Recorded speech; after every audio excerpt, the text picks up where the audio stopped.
Welcome to The Big Picture, a show that takes a deep dive into the political landscape of not only America, but right here in our own backyard of Illinois. It's showtime, folks. The Big Picture is on WCPT 820. And now, here's your host, Edwin Eisendrath.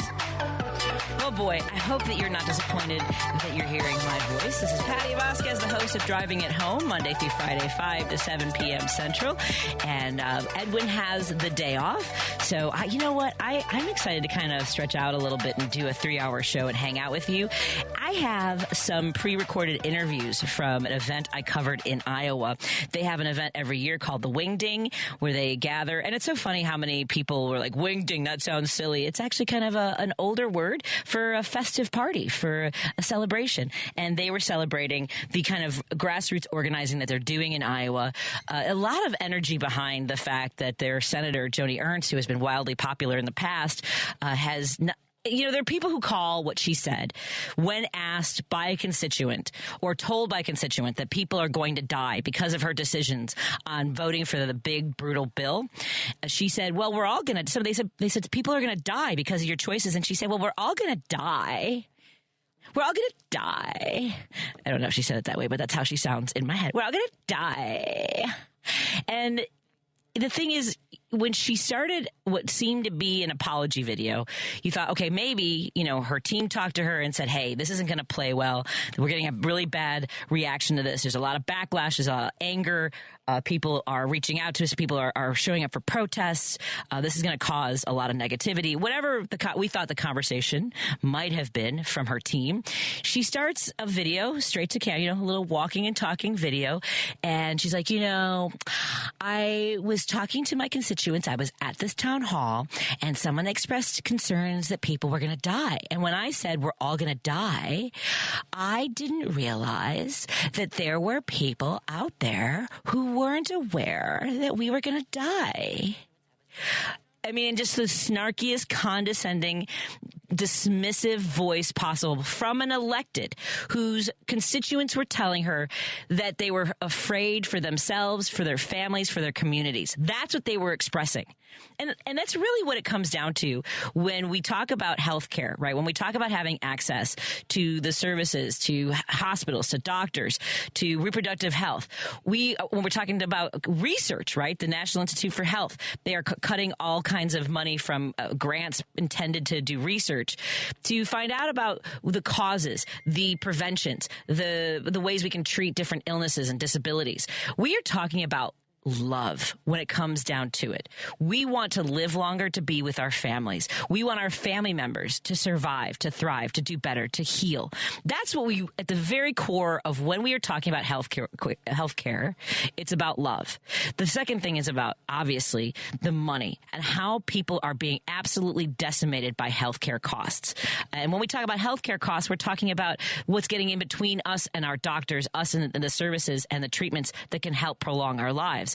It is debilitating. We have health insurance companies that are making decisions, whether it's through AI or somebody in front of a computer, because they have these doctors that are essentially looking at your files and saying, oh, they don't really have this. They don't really need this, and denying you services and treatments.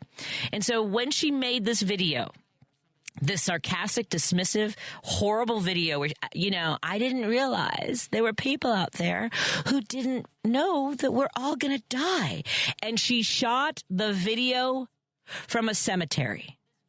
Well, all kinds of horribleness and deeply dumb, truly, for her to do this. So there is a tremendous amount of energy in Iowa when it comes to electing Democrats. And I was blown away by some of these folks. And you know what? I have access to all of these interviews, and I feel like some of these, there's several that you can go back and listen to from our show when we broadcast live. That was back on, I have to remember what day it was, because it was like August. It was before, August 14th. August 14th. If you go back to that show, you can listen to a lot of great conversations because we were talking to folks who are running for office or who are gearing up for different races. Dr. Tynes can come on in, by the way. I don't know if she can hear me, but Dr. Kathy Tynes, who actually is a healthcare professional. Hold on, let me see if I can do this. Hey, Doc. Oh, is this a plant you're bringing me? Come on in. I'm bringing you herbs from the garden. Oh, you're bringing me herbs. I see cilantro. I see, or parsley. All kinds of. Thank you. Tarragon. I love this. Thank you. Rosemary. You don't have to bring me oregano. Are these now, Doc? I don't know if you heard somebody. You can pull that up to you too. Here, let me. Sorry. There you go. I love that I started this conversation with healthcare because Dr. Kathy Tynes, who has been a guest of mine over the years, is somebody who has been involved in making sure and really trying to convince our legislators that people who maybe are here undocumented, immigrants who are marginalized in our communities, who are afraid sometimes to go for the healthcare that they need, deserve care. And unfortunately, in the state of Illinois, because of the tactics, the bizarre and just nasty tactics of people like Governor Abbott, who sent migrants here by the busload, only to be a part of political drama, there are folks who work in our communities who deserve health care. Right, Doc? All human beings deserve health care. I think what the distinction that people are making is calling some people less than human. And that's how they're getting away with doing these things. But if you have a belief that all human beings are sacred, especially, some of the religious people that purport to be Christians believe, then you have to believe that everyone has the right to the dignity of being able to take care of their own health. Yeah, that's the thing. And I mentioned earlier that our access to healthcare has gotten incredibly bad, just awful. And a lot of that has to do with the profit of healthcare. With I don't know if I told you about this. So I had a breast reduction surgery, which is a medically necessary surgery for some of us. I can't believe that I went, as soon as I woke up, the pain from my ear to my hand, I didn't even realize how significant it was until after the surgery. It was gone. I mean, I used to have to walk around. I had to wear a sling sometimes because just the weight of my arm was unbearable, right? I would have to have it like this. I had pillows all over to prop them up while I slept. And so the first time I was supposed to have the surgery, because it is considered, I guess, I don't know, inconsequential to insurance companies. They might consider it elective. They might, right? So you have to prove that there's a medical necessity to it. And the whole process was, I won't go through the whole thing. It's humiliating. It is humiliating. It is. I'm on your side, and I'm on that end of it where we're trying to get people what they need through a system that's really set up to deny care. Yes. When they talk about managed care, HMOs being managed care, it means that they're managing not to pay for what you need. Exactly. That's what they're managing. And they've got a lot of people that they employ whose job it is to deny care. And they sent a note back to my second doctor. The first doctor, I had to cancel the surgery because the hospital reached out to me 4 days before surgery and said that my portion of the surgery would be $4,000. And I called the doctor's office and I said, if I paid for this out of pocket, how much would it cost? And they said about $9,000. But we charged the insurance company $60,000 in the hopes that we get back $9,000. I was like, how? So then I'm still on the hook for the $4,000. So eventually I went to a different doctor, different hospital system, and I was denied because the note was, has she tried a better bra and lotions? Oh, my. I'm not even kidding. Oh, my. You've got to be kidding me. For context, and for especially women who might understand this, I was a 34K. I think men know what that means too. I don't know. I was sitting there because when I got fitted, I was like A, B, C, D, E, F, G, H, I, J. You can't even do it on two hands. I was a third handful. My life is so much better. I am so much more comfortable. I wish I had done it sooner. It makes it easier to exercise. Everything. And to manage weight then. Yes. Absolutely. So the first instinct for insurance companies, for these bureaucrats and the administrators in between us, is denial. It's always, and I guess they figure we'll just give up too as part of it, isn't it? That's, a lot of times in my experience, their initial response is denial for something that you know is legitimate. And then you have to go through an extra step. And that typically requires, a physician's time or a physician's assistant's time. And so if you're busy and it falls off your radar or, you just don't get around to it, that case gets closed and then you lose your opportunity. You have to start the process all over again. Yeah. Yeah. And it happens over and over again. And at that point, some people they just give up. Well, and that's the thing, too, and this is what I started the show with, was at the very heart of it. We talk about the cost of healthcare, which is just getting out of control. It is ruining lives. People are going bankrupt or losing their homes. But at the very heart of it is love. You want to live longer, so you're with your family because you love each other. You want your child to be cured or have access. How about be healthy enough so that you can work? Yeah. And pay the mortgage and, put food on the table. That's what healthcare is. It's keeping people healthy. It's keeping people productive, keeping them out of the hospital, out of the emergency room. That should be everyone's goal. Absolutely. We don't need, more people who are disabled or who are unable to work. We want to keep people who can work working. Absolutely. And even when you get approved for something, so Declan had to have a major oral surgery. My son Declan, who has severe disabilities, he has a malformation of his, basically the way his skeletal structure has evolved. And so his teeth were some of them were impacted. He had to have the wisdom teeth pulled. Uh-oh. And we got a call, again, this was 5 days before the surgery, from the oral surgeon's office saying that they weren't necessarily with the hospital, so they were billing separately. And our portion of the bill was going to be $4,800 that we had to pay before the surgery. Who has it lying around? Who has it lying around? Right. So now you're asking me to go into debt ahead of the surgery. Just so you know, I did not pay it ahead of time, and they didn't even remove all the teeth, so the bill ended up being less than they had originally said. So, and then by Friday, she said, "Oh, well, we talked to your insurance company. It was awful." It's because there's a lack of transparency too. So you unlike anything else that you would purchase. You go online, you need a refrigerator, you check it out on Best Buy and Costco and Menards and whatever. You can't do that with healthcare. No.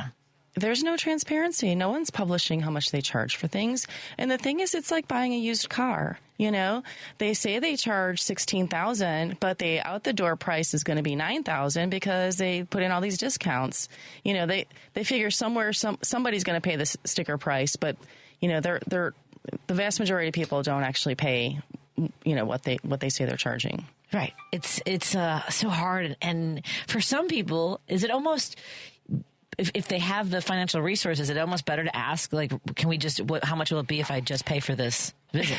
Yeah, I suppose so. For some people. Well, so, there's a movement called direct primary care that does that. So there's different models of how people do it. Some people call it concierge medicine, but it's basically you're removing the insurance company from the equation, and if you can afford it, they typically will charge an annual fee, and they'll take care of you whatever you need. So you could come in every day for a blood pressure check if you want to, or you may never need them, but they have your cell phone number, their physician's cell phone number. They have full access. If they're sick, they're able to come in the same day and be seen. But these kind of models are becoming more and more popular from the patient's side, but also from the physician's side, because, working in an environment where you don't have any control over, how your practice is run and how many patients you see a day and how the reimbursement is being handled, it's frustrating. It has to be something that also keeps many people from even wanting to be a doctor anymore. I would imagine so. Yeah. Although there's still a lot of people. Good. Which warms my heart. Good. And we've talked about this in the past as well, that because of what's happening with immigration, now we see that the White House wants to go over 55 million visas. Mm-hmm. So folks who are working here, and again, we've talked about how there are many who do want to enter the medical profession, and that's going to have a negative impact on our access to healthcare, isn't it? There's a sizable number of people in residency training who went to medical school in other countries. And those people, a lot of them are actually U.S. citizens, but there's also, foreign people who went to foreign medical schools. And, there's a limited number of seats for residency training. Mm-hmm. And in the U.S., typically up until recently, you had to have completed a residency in order to get a license to practice here. But that's no longer the case in a lot of states, including Illinois. Illinois passed a law last year that allows foreign medical graduates to work in a supervised setting for 2 years and then work an additional 2 years in a health profession shortage area so that they're giving back. They're taking care of patients that don't have physicians. And after that, they're allowed to get their license. A full unrestricted license. So we're so excited about it at Alivio because, it's just so hard to recruit primary care doctors in this climate and maybe especially so Spanish-speaking primary care doctors. So we're looking to participate in this program and bring in foreign medical graduates and train them and hopefully retain them, keep them at our practice, and increase access to care for everybody. We are talking to Dr. Kathy Tynas. Do you prefer Kathy over Catherine? No, Kathy's good. Yes. Dr. Kathy Tynas. She's a former president of the Chicago Medical Society. And Illinois State Medical Society. Yeah. Mm-hmm. I'm looking at all her credentials. And she is now with Alivio Medical Center, which tell us a little bit about the work that you do at Alivio. Sure. So Alivio Medical Center is a federally qualified health center, which means that, we work under government contracts to take care of poor people. So, we certainly take people with insurance. We'll take pretty much anyone who walks in the door, and we accept most insurances as well. We certainly see a lot of Medicaid patients, but we also see a lot of patients who don't have any health insurance at all. And so they are able to apply for the sliding scale fee program. They just have to bring in some financial documents, and they get charged, but it's a price that's affordable for them. And we're able to provide all their lab testing for free. I can do pap smears for free. We can do the stool colon cancer screening for free. So we can deliver a lot of health care for our population. And it's just really wonderful, meaningful work, and I love it. I'm so happy that you're happy. Thank you. You deserve that. Thank you. It's great, yeah. I know that there are people who put off getting medical testing, and whether they get. I just realized I haven't gotten some of these tests that you're talking about in a while. So I know. I'm same thing behind on my mammogram. So yeah, you and me both. Let's do a mammogram day. All right, we do a mammogram day. It's one of the ways that Dr. Tynas and I met. I don't remember when. You think you saw me at the Aurora Roundhouse? Was that? No. I don't recall Aurora. I think it was... St. Charles? No. One of the comedy clubs. Oh, St. Charles, yeah. St. Charles. Yeah. And I have done material about women's health pretty much. And so for folks who see me, they're like, oh, she's doing the same material. I will say I never get tired of doing it because I always get someone, every single show, I'll get someone that comes up to me afterwards and says that it reminded them that they haven't gotten it done. There was one woman when I was at WGN who had not had an exam. And I talked about some of the situations I'd gone through. I make light of it on stage to sort of make it like universal to women to realize they're not alone. But I was talking about how I've had some uncomfortable situations. I had one doctor, sorry, but here we go. I had one doctor who said, has anyone ever told you have a fragile cervix? And I was like, well, you got a weak jaw. Back off. I don't know. I was like, wow. But it was a learning moment for me because it explained a lot throughout my life, right? With that situation.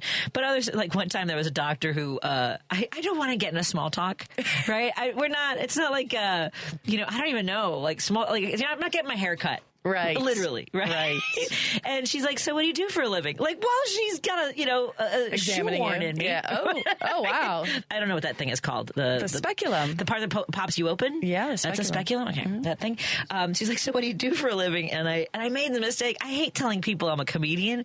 And her head popped up and she goes, oh, do I have stories for you? I was like, no, I don't think I want any of those. I think that you should possibly go to an open mic.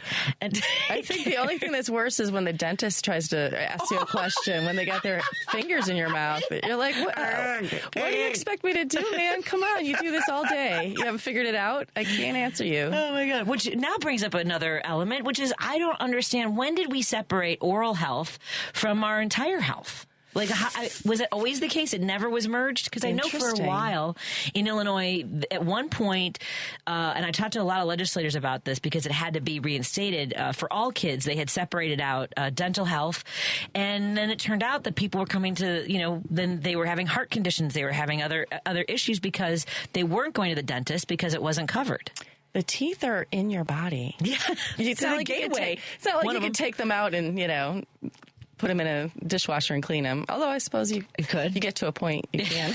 That's the way you wash them. Right? No, but it's like Medicare has been like that for forever. Yeah. Until recently. Medicare didn't cover dental. Right. So, Well, I don't know if that's on the end of dentists, like their lobbying arm, because I remember I had a dentist for the boys at a nearby hospital, and he would it was so weird.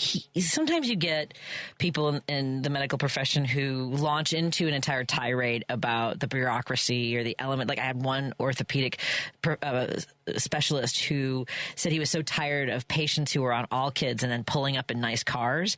And at the time we had like a Honda Odyssey, and I was like, well, I bought this, I'm still paying this off from before my husband lost his job. Like, so what?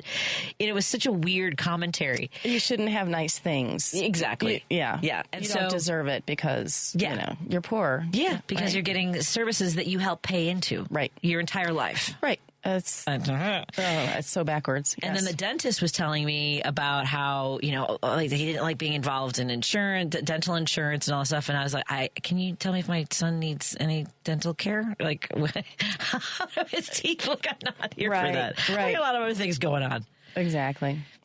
Yeah. I think it's been a long time since we talked about this. I kind of know a little bit about your story, but I want to introduce you again to our audience.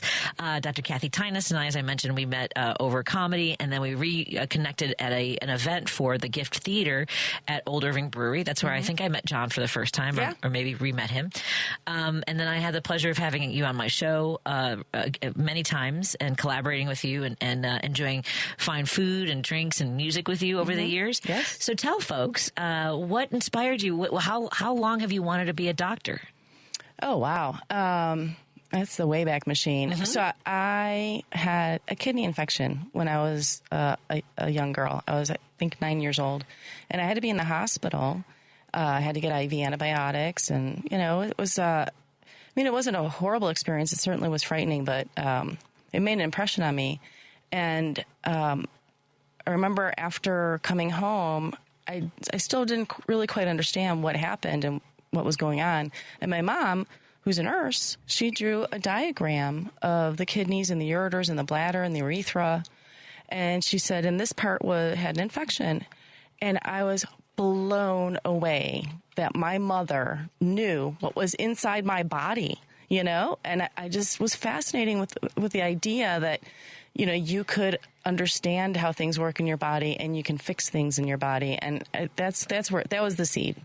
That's wonderful. And I know that my mother she's coming back to see you next month. And I know that she was absolutely heartbroken when you moved and she didn't have access to you. And you are just incredibly kind and intentful, mindful of how people receive care and why they're there and what they need. And so, and I love that you communicate that as well on the show. And someone just texted in, what does Alivio mean? The title of the Healing. There you go. Alivio.org, ALIVIO, if you're interested, alivio.org. We have 7 locations, 3 standalone clinics. We have 3 inside high schools, and we have 1 dental practice inside of another practice. I love that. Which is my ex-husband's practice, which is a whole other story. It's his story. Again, we're hanging out with Dr. Kathy Tynas. It's Alivio is the name of the wonderful clinic that she works with in the medical center. It's Alivio Medical Center. You can go to alivio.org. That's ALIVIO.org for information about their locations. You can find a provider provider there, and all the different services that they perform. Before we go to the break, because it's a Saturday, so I only have to do half hour. I can do whole half hours. Ooh, nice. And again, I'm filling in for Edwin Eisendrath, who is off today. I'm Patti Vasquez in studio with Dr. Kathy Tynas. And before we go to the break, what are your thoughts on the funding for places like Planned Parenthood? Because you mentioned that Alivio works with people according to their income, and that's what happened to me in my 20s when I went in for a pap smear. I was always good about mine, but I did not have health insurance. This was 1994, and I went into Planned Parenthood, got my pap smear, had abnormal cells, and they were able. It was $117. $117 to remove precancerous cells so that I might someday have healthy babies. That's fabulous. And so, thank goodness. What are your thoughts on them defunding and eliminating services like that? There's such a focus and this religious mindset that really does not respect women's autonomy and has a disregard for women's health. And, reproductive health care is women's health, and women's health is humans' health. And it's to say that they're trying to eliminate abortions or whatever it is, there's so many other services that Planned Parenthood provides. And, they're already regulating state by state, access to abortions. They should still provide access to pap smears because it could be their wife or their daughter or, it's just unbelievable to me that, but the lack of empathy in this country it astounds me every single day. I just don't understand it, and it breaks my heart.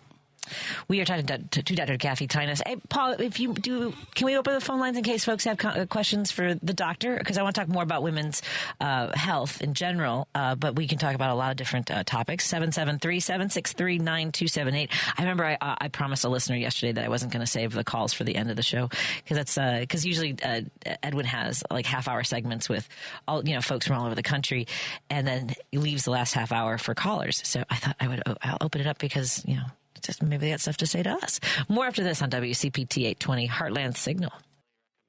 Big Picture with Edwin Eisendrath on WCPT 820.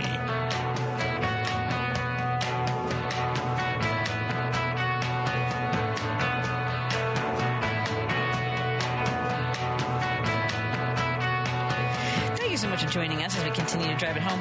Paul apparently did get the phone number for our guest on the line. Just a second. We're in studio with Dr. Kathy Tynas, who is joining us joining us in general, talking about all things medical related as well as other things.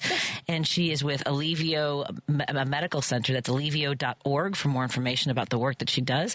And let me bring up our guest who's joining us because there's an event. Did you ever study abroad or have an opportunity to do any exchange programs? I did in Italy. Did you really? Bari, Italy. What program were you with? It was an exchange program in medical school, and they sent Italian medical students to stay with us for a month, and myself and one of my colleagues went there for a month. We stayed in an Italian dorm, and it was interesting. It was so much fun. Griffin's actually in Italy right now. He's doing a living history program in Florence. Oh, wow. So he's there for 3 weeks, and I'm very excited about that. What a great place for that. Right? Wow. The whole place is like a big outdoor museum. I know. I just watched a video the other day, and I was like, I want to go to Italy. It seems beautiful. Well, we have two guests on the line. We have Vicki Rogers, who's a volunteer with an organization that is essentially an exchange program for students from all over the world. And I know that we want to make sure that folks know about this organization. And we also have on the line with us Amir Nasser, who's from Cairo. Thank you so much for joining us today, Vicki and Amir. How are you both doing? Thank you. And Doing good. Amir, remind me how to pronounce your name. I don't want to mispronounce it. Yeah, hello. It's Amr? Yeah, it's Amr. Amr, thank you so much. Vicki, tell folks about the organization and let us know how folks can get involved. AFS actually used to be called American Field Service, so people who have been around a while might remember that. But now it's called AFS Intercultural Programs, and it's been around for over 80 years, since the early wars. But the purpose is to promote international peace through high school exchanges initially it was between the U.S. and other countries, and now it's between countries all over the world. So we are kind of a flagship umbrella, and we bring in students that apply through AFS, as well as students that come in through other sponsored programs like Flex and the YES program and other programs that are hopefully will continue to be sponsored by our State Department, but we'll see. And this is going to be a challenging time. Amr, tell us a little bit about yourself. What drew you to this program and want to come to the United States to study? Yeah. So I applied for this program from like a year and a half. So I do all the preparations and all the things from like a year and a half to be here. So I started with like an interview and all this stuff. And the reason that I wanted to come here is to see how the life goes here and what the American culture, to see the American culture, to be in high school with another students, and to make like international friends. Like I wanted to see how everything goes here. Like and I wanted to share my Egyptian culture with another student, and to make them know about my Egyptian culture. Like when I talk to somebody here, like he's telling me, "Oh, you're living in the desert and you're going to school by camel or something." Yeah, but I'm telling them, no, I'm living in a city, but I live in Cairo, Giza. So the pyramid is like 15 minutes away from my home. Oh, wow. Cool. Yeah, and at some point we can see the pyramid from the balcony or the roof. I love that. Yeah, but I told them I'm not living in a desert. I'm living in a city. How long have you been in Chicago? How long? Yes. Yeah, I arrived from 2 weeks. I arrived at 7th August. Okay. Wow. Yeah, and I've been here for 2 weeks, I guess. Okay, and so what did you think? What were your ideas or what you imagined about Chicago? How did that contrast with your experiences so far here over the last 2 weeks? Oh, actually, Chicago here are so cool. Like everybody here are so nice and so helpful. Like when I entered the school, the first week I was so lost. Like I couldn't understand everything because everything is so different from how it goes in Egypt, like in school. But actually everybody was helping me reach out to my classes and are welcoming me. Like I was so happy. And this week was my second week, and everything is becoming better. Like I feel like so much confident, and I make a lot of friends. Yeah. Oh my gosh, I'm so excited for you, Vicky. Are we able to ask which school, or do you prefer to keep that off the air? No. No, shout it out. Yeah, Albert, where are you going to high school? Yeah, I'm in OPRF, Oak Park and Airport. Hey, nice. That's what a great community too. Tell me, what do you want to tell us about your family that you've learned, that you're staying with, that you've learned so far? Yeah, I'm staying with my family. I met them when I arrived. They are so nice. Like I love them so much. Like they make me fit in so quickly. Like we did a lot of things. I met their family like in different places in Chicago here, and we went to the downtown. We went to Millennium Park and see the beam and that thing that's so famous in Chicago. Like it's just the beginning, and we're having a lot of fun. Oh, I love when people come to Chicago and fall in love with our city. I'm super proud of that. What has surprised you the most about being here? What has surprised me? The weather. I didn't expect like it will be at first like so hot weather. It's not, just wait. Yeah. It'll be cold soon. More cooler now. Yeah, we were laughing because yesterday really felt like it was summer for the first time in weeks because people were outside. They could enjoy it. It wasn't so muggy out. And so we do, it's beautiful when it's summertime. I feel like, Vicky, we're going to have to talk to Amr again when in the middle of winter, maybe in February. Actually, the weather for these 2 days, like, it's becoming more cooler. Like, I feel like I'm so cold when I wake up to go to school. So right, it's such a contrast. That's amazing. Now, yeah. I love this conversation so much. And Vicky Rogers is a volunteer for AFS. Amr is a student who's visiting from Cairo, Egypt. And I know that you have some students that have been approved. They've passed all the tests. They've gotten cleared. However, we are talking to you today because there are some students who don't have families to stay with yet, correct? That's right. They have scholarships. Amir, talk about some of the people back in Cairo. So we on the ES program, we are like a lot of students from Egypt, but there are some waiting in Egypt right now to get their placement and to come here and to experience this good experience. Like, it's really good opportunity to be here to see the American culture. So they are still waiting. Like, we worked, as I told you, like for a year and a half, and that's really a long period. Like, they worked so hard to be here, but they are still waiting in Egypt to get their family and their placement. Yeah. And how can folks, and you need folks hopefully within a week, correct, Vicky? Right. The window's closing quickly. The schools are ready to accept them. We have probably 20 schools now have our students, and then other schools are waiting. And we just need host families right now, even if it's a welcome family, so these kids can get on a plane, come here, and start their year abroad as ambassadors. What was it, Amr?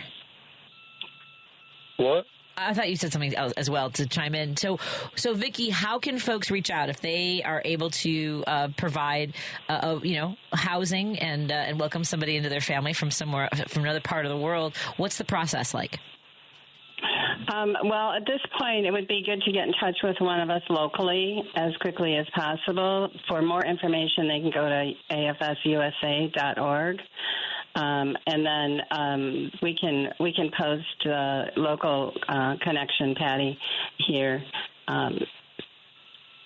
Okay, that's great. And is the event that you're having tomorrow open to the public, or is that kind of a celebration and a meet and greet for folks in AFS?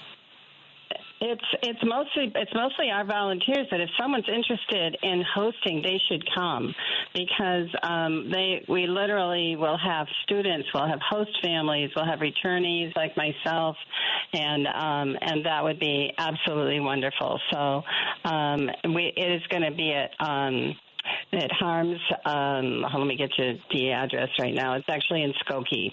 Yep. So it's going to be from 2 to 4 o'clock, and there's all students from 43 students from 19 countries, plus all their host parents will be there. So if you want to know what it's all about, that would be a great place to find out.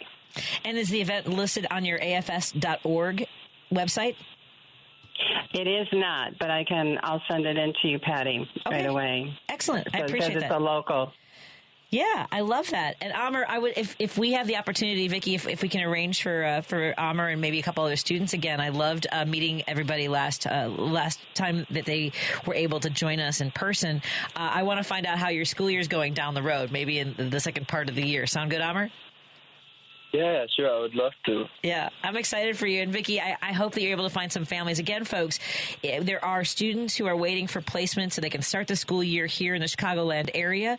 If you are able and interested, please go to afs.org. That's A, F as in Frank, S as in Sally.org and become involved. And if you aren't able to open your home, you can support the work that they do and learn more. Right, Vicky?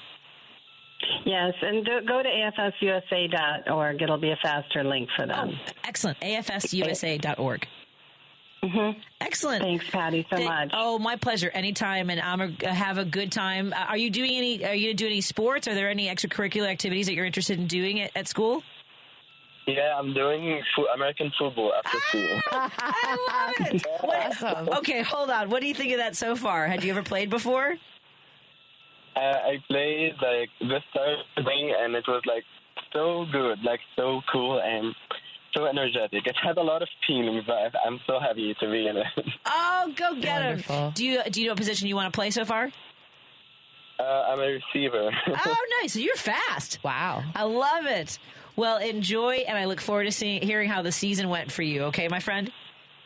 Yeah, thank you so much. Thank you. Oh, I love it, Vicki. I love the work that you and all the volunteers do. Thank you for reaching out to us and educating us about the program. Okay. Thank you guys for loving us. We hope everyone will find out more information and think about opening their homes, too. I agree. And it really, afsusa.org, folks, to learn more. Have a good afternoon. Enjoy the weather. Get out there. It's beautiful out. Yeah, thank you. Thank you. Bye-bye. Okay, bye-bye. Bye. Isn't that great? Oh, yes. I think that I feel like growing up, there's so many things looking back that I didn't know. This has been around, as you mentioned, for decades. Right. You know, I think my parents would, I don't know if they would have opened their homes for somebody else. We had a very small living situation, but I would have loved to have gone somewhere, I think, for you. Oh, absolutely. Although, thinking back, do you think, because I was very malleable to like friendships and like FOMO, even though we didn't know, I was afraid of missing out on my, I would be, junior year or senior year, I probably would have done it because I didn't do it in college because I was dating a boy who told me he wouldn't wait for me. And I was like, okay. I don't know. It wasn't on my radar, but, my husband did it. He purposely picked his law school because he could do a year of his law school training in London. And this is how smart he was. And he left a lot of his classmates behind. They wouldn't join him because they didn't want to miss the football games. See? He was like, "Are you kidding me?" Yeah. And I was like his friends. Okay. Right? I mean, maybe if I probably in grad school, but whatever. It's, hey, hindsight, right? It's always 2020, but we're going back to London. We're going to go visit. He also spent time working for a member of parliament. Oh. Who is turning 90 in October. Oh, wow. And we've kept in touch. My husband, he keeps in touch with everybody. Yes, he does. If you have him as a friend, he's your friend for life. Mm-hmm. And we're going for his birthday. We're going to go visit him because who knows how much longer he'll be around. Yeah, that's lovely. Isn't that great? I love London. I really do. We have, let's get to Jim. And hold on a second. Usually I have breaks. And so when I have guests on, I get to say thank you and goodbye off the air. But we have a half-hour segment, so thank you, everybody. Let me get to, hold on a second, I didn't mean to hang up on, there we go. Hey, Jim, you're on with me and Dr. Kathy Tynas. What's on your mind, my friend? Hello, Doc and Patty. The Cairo student reminded me of what the Republican Party thinks of Chicago. Obviously, they don't have the same impression that he got from Chicago people. Right. They post things that are, this is the most crime-ridden slum in the history of mankind. And I was going to mention this, doctor. I remember a couple of German doctors talking about their pay scale in Germany. And a young doctor starting out was getting $250,000, and a doctor who had been around for a while was getting $500,000. That was the pay scale. Now that's going back 20 years ago, so I don't know what it is now. Wow. But the point is, they've had single payers since before the First World War. In fact, Lloyd George stopped one of them on the street and he said, "What is that card you got?" "Well, that's my health insurance card." So they've had it for over 100 years. And the other thing is, so I mean, we'll get there someday. And as you said, doctor, Medicare for all. Empathy seems to be. I don't know. Maybe it's something you're born with, but it seems to be really losing steam. The other thing is, how about this MGM production with Maxwell, the greatest fiction on earth? She comes out and says, "Oh, I didn't see Trump cross the street. He wouldn't jaywalk, as far as I'm concerned." In the meantime, she got, she put in the prison where she can play tennis. Now, this is a woman who trafficked people. And not even for money, apparently, because she certainly had all the money in the world for some demented pleasure of hers. Well, if you read, I've never been a conspiracy theorist, but, some of the things I'm reading are linking Maxwell to spy organizations, to the CIA and to Mossad. she and Epstein, apparently her dad, Robert Maxwell, was involved with, the espionage world, and she kind of just took over, and, they were using this as leverage to control people. Yeah. It's not, some of it was that's about why the FBI, that's why the FBI won't release those videos and so on and so forth, because it would demonstrate how many morons are amongst us, how many people that are looked up to or in positions of power that are really evil people. And they apparently can't do that. But this production is ridiculous. That was his lawyer. That's Trump's lawyer giving her right. Keeping her quiet. Keeping her quiet. But tell that Trump never jaywalked in his life. He never jaywalked in his life. And I think it's not even really about protecting Trump. It's about protecting our government's complicity with what he was doing. Yes. Well, we should know. We should know this, and this should come out like the Watergate tapes or Ellsberg's tapes or anybody else that's got germane information. And anyway, you guys have a great Saturday, and good to hear you, Doc and Patty, and good to hear you. Thank you. Take care, guys. Jim. Thank you. Nice hearing your voice. Thank you. Thank you. I've gotten so many people on the Patti Vasquez show page where our following is growing. So thank you, folks, for enjoying what we share. That's both myself and a lot of other admins on the page who share news stories and sometimes humorous posts, sometimes thought-provoking posts. There was one, as I mentioned earlier, about healthcare. We'll come back to that in a moment. But this idea that people are like, Maxwell already answered the question. He sent in his own previously his own personal lawyer. So basically, we investigated our boss and we found nothing. Right. Yeah. Right.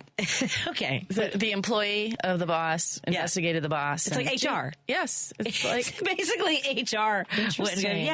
That confirms everything we already told you. Oh, okay. Excellent. Yeah. But the cover-up of the century. Yeah, and they've already said that she's a liar. Right. On the record, she has lied in court and under oath. So I don't understand why this is somebody. Well, now we can believe her. Oh, okay. Oh, okay, exactly. Yeah. One of the things that somebody posted, we shared a story about how much rural communities are going to be impacted by the big, brutal bill. In Illinois alone, there are 93 senior care facilities that are vulnerable to closure, 9 rural hospitals that are likely to close around the country. We know that there's already 9 hospitals nationally that have closed ahead of because the healthcare providers, the medical facilities have to look forward, right? They have to look at their spreadsheets and go, well, if we're not going to get money in 2026, there's no sense in prolonging what's going to happen in a year and a half if we're already operating on a shoestring, if not in the red. Right. So they're closing ahead of it. Right. And so this is what I was talking about earlier. There's this sort of, I guess the memory of what healthcare was like when we were kids, or even in the 70s, 80s, knowing that it was starting to get worse. It was tied to your employment, and the sort of bureaucracy. Actually, one listener texted in. We were talking about Medicare and Medicaid. Let me see if I can find there's a difference between Medicare Advantage versus Medicare Advantage privatized. Oh, they privatize those private doctors with dental and things like that too, which has been burdensome for a lot of folks too. It's an increasing trend where Medicare patients have been choosing Medicare Advantage programs. So the Medicare Advantage is basically an HMO. So you go from traditional Medicare, where to me, when I see Medicare, that's by far the easiest for me, because I know if I order something or refer somebody to somewhere, it's going to be covered. I don't have to jump through hoops. Medicare Advantage, again, it's the old HMO system that we didn't like back in the 90s, but now we're doing it to seniors who are the sickest and the least able to navigate a complicated system. And now you're taking these sicker people and making them jump through hoops in order to get what they need.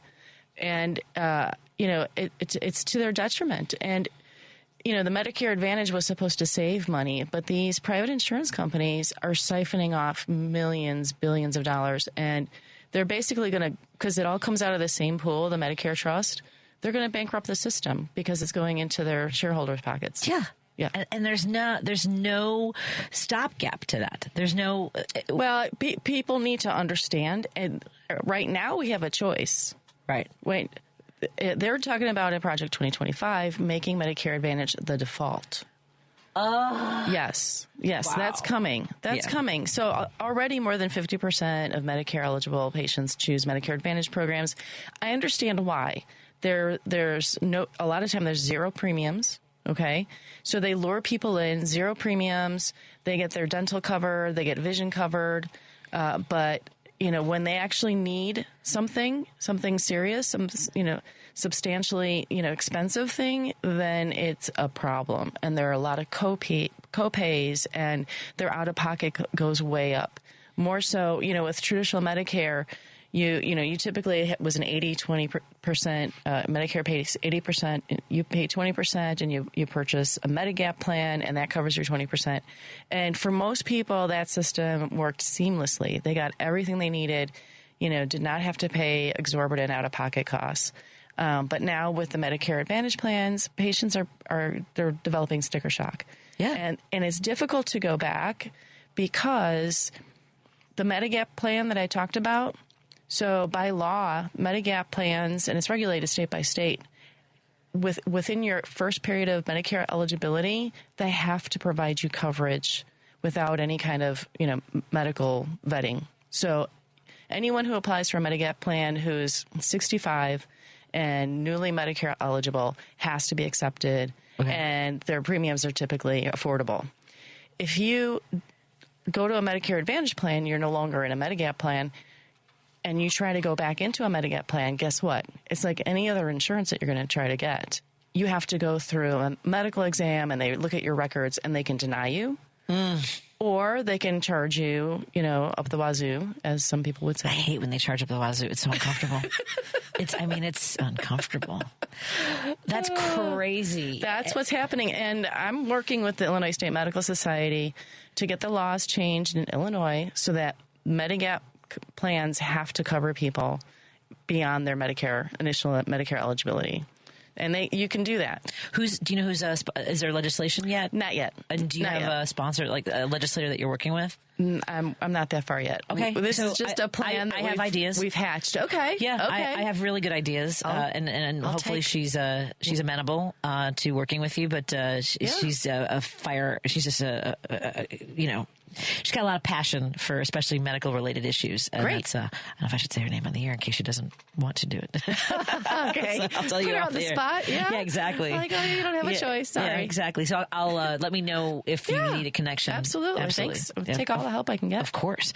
And I think that it's as I mentioned earlier, it is such a confusing process to get through, to navigate all the different, the denials, then appealing and all those things. So what we had posted, and we have friends at a media organization called Barn Raiser. They catch a lot of the rural stories, amplify what's going on in the heartland. And so there's a story called Band-Aid Care when keeping rural people healthy requires what's happening with my mouth today, requires creative solutions. And the reaction I got from one person, this is what he wrote: the rest of the world, including the U.S. as a whole, don't owe you anything. Medicare is state. Complain to your governor. To which, that's such an easy thing to find out. It's not true, right? So I just wrote, and I like thinking I sound snarky, right? And I hope that they hear it in the voice it's intended. In fact, darling, because whenever a guy talks to me, I always call them sweetie or darling when they're being that condescending. Oh, okay. All the men out there, take note. Yeah, when they get condescending with me, I'm like, that means she's pissed at you. Going grace does not mean that. It means go and do something to yourself. Bless your heart. Bless your heart. Yeah. Medicare is a federal health insurance program, not a state program. It is run by Centers for Medicare and Medicaid Services, which is CMS, which is run by who now? Oh my God. Dr. friggin' Oz. Oh, God. Yeah, who also wants to destroy it. He thinks that he has said that health care is not a right, that it's something that some people should have. He wants to have basically these flea market type events, these fairs where you kind of like rotate, like you have a station for blood pressure. Apparently, I don't know, do you have a colonoscopy behind a little curtain? I have no idea. I hadn't heard about that. That's crazy. Oh, yeah, that's what he wants to do. That was even before he was approved by... Oh, wow. Wow. So at any rate, it's so embarrassing to us. Oh my God. I mean, to me as a healthcare professional, yes. I'm embarrassed. And then so the response I got was, well, my dear, I'm almost 70, and I can tell you in the past, the states used to cover Medicaid, which is also is entirely not true. It's both. It's always been federal and state. Right. The federal government didn't until Obamacare infected our states with socialized medicine. Come on now. And then he goes on, and I don't know why I felt I had to defend myself, because he goes, I had the greatest medical staff and lost everything because of them, because they refused to accept, right? And he writes, remember the Obamacare shift? Probably not. You're really young. By the way, you are misspelled. Okay. EYOUR. Okay. That's all you need to know. I'd do anything to get that Medicaid back, not the garbage they're selling us now. But I love that, to be clear, I'm 16 years younger than him. That I would be. I wrote back, I'm like, I was born during the Vietnam War. Nixon was still president, and I saw Jaws in the theater, which was really inappropriate. I was only 4 years old. But ouch. That has to leave some scars. Emotional? Yes. We actually left. I have 10 seconds to tell you the story. We were in the Wisconsin Dells, and they apparently thought it was a big summer movie and didn't do further research. But the girl is swimming, like the first swimmer, with her legs are underwater, and you hear dun, dun, dun, dun. And my mom goes, okay, let's go. And we left. Let's take a break here. We'll be back in a moment on WCPT 820 Heartland Signal, in studio with Dr. Kathy Tynas. You're listening to The Big Picture with Edwin Eisendrath on WCPT 820.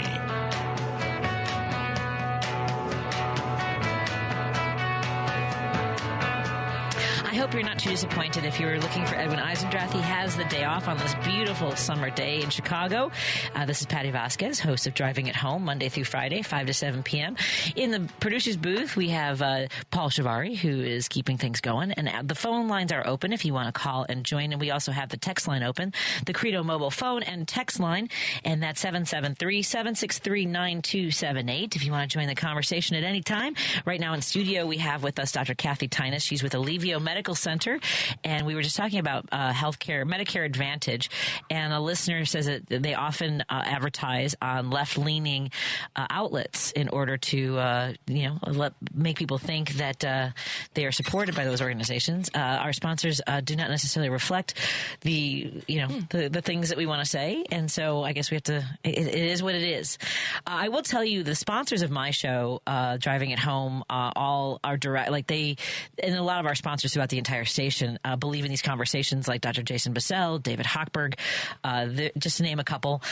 We have. I used to practice with Dr. Bissell's sister-in-law. Get out of here! Yes. Have we talked about this? No. Oh, what the? That's amazing. A small world. It is a small world. For 15 years. Get out of here. Yes, we were at McNeil Hospital. Dr. Jennifer Bissell, she's currently in practice up north at Northwestern in Grayslake, I believe. Okay. In their office. But she and I, we worked side by side for many, many years. That is so wild. So I met Jason. Yeah. He's on my show every month at the end of the month. He practices acupuncture at Chicago Community Acupuncture right over here by Superdog. I always like to let people know. And so if you want to check it out, Chicago Community Acupuncture is at chicomaku.com. His daughters tell him it sounds more like Chico Maku. That's the way he Calm Acu. CHICOMACU. Okay. Yes, Chigomaku. Cute. It's cute. And it's always great to talk to him. Now, I think last time you and I talked, because he does triathlons. He does a lot of that sort of training. I often talk about how much I hate running. And the last time you and I spoke, you were looking for other ways to work out. Have you found something that you enjoy the same way? Too busy. Me too. I hired a personal trainer. I will be honest. So I wanted, because I know that I need to go back to doing some weightlifting, some weight training, and I've been on a treadmill. I do an incline of 20% incline for a half an hour while watching Emily in Paris. I only watch the show when I'm on the treadmill. All right. Because yes. That's great stuff. I've been riding my bike to work, if that counts. Absolutely, you know it does. Yeah, of course. It keeps me moving, and dancing. Oh, yeah. You know dance. me. You go to a show and there's some lunatic dancing up in front. That's me. I'm at a show. People know that if they see me waiting at a bus stop, I might be dancing. Like, I don't mind. I just get it. I love to dance. I just hear a beat and my foot's tapping already. Yeah. I can't help it. Are you? I know we talked about going to New Orleans together. Are you going to New Orleans again anytime soon? Not on probably Jazz Fest in May, but no other. I'm going for Halloween. Oh, are you? I have a hotel room if you want to come hang out with me and my friend Heather. Ooh, that sounds tempting. I'm just saying. Okay. Okay. Pam is calling in to talk about Medicare. Hi, Pam. You're talking to me and Dr. Kathy Tynas. What's on your mind, my friend? Hi. I have a personal experience with my mom with Medicare Advantage. I assume you don't want me to call the name of the company because I don't want to put anybody in jeopardy. But this particular company, my mother had just signed up with, they sent an agent out, signed up with. And I'll give you the short of it. There was a medical procedure needed just as she signed with them, not knowing, unbeknownst to her, they didn't cover this procedure. Mm-hmm. And so I asked them, why would you take advantage of a senior citizen? Why would she even sign up for this service if she knew or if the family knew they wouldn't cover the procedure she needed? And so, long story short, I had to write all of the governmental agencies. And after we had to pay up front for her surgery, which was expensive, they did reimburse us. But it took me writing everybody. Wow. That's what they're doing. And, and so part of it is they narrow the networks. So yes. That's, that you sign up with a plan and all of a sudden you can't go to just any hospital. And you can't go. And so, I'm asking everyone to be really, really careful because I know a lot of people who are signing up for the first time with Medicare Advantage. And then lastly, I'll ask you all this question you can answer. It seems to me that this administration, they want to attack Medicare, but they have no interest in talking about the fraud within Medicare Advantage. Mm-hmm. And I think that's because of the private point of service, the private companies, insurance companies that operate this. And I'll hang up and listen. But this is a discussion that is so important. It really is. Because what are we going to do without health care? But thank you all for having the discussion. Thank you, Pam. Thanks for calling in. That is so tragic, but I've seen it over and over and over again. And it's true. And, it's really it does a disservice to our seniors who have paid into the Medicare system all their lives. And now when they need it the most, they're being, manipulated and, their care is being delayed or deferred or outright denied and requiring people to jump through hoops.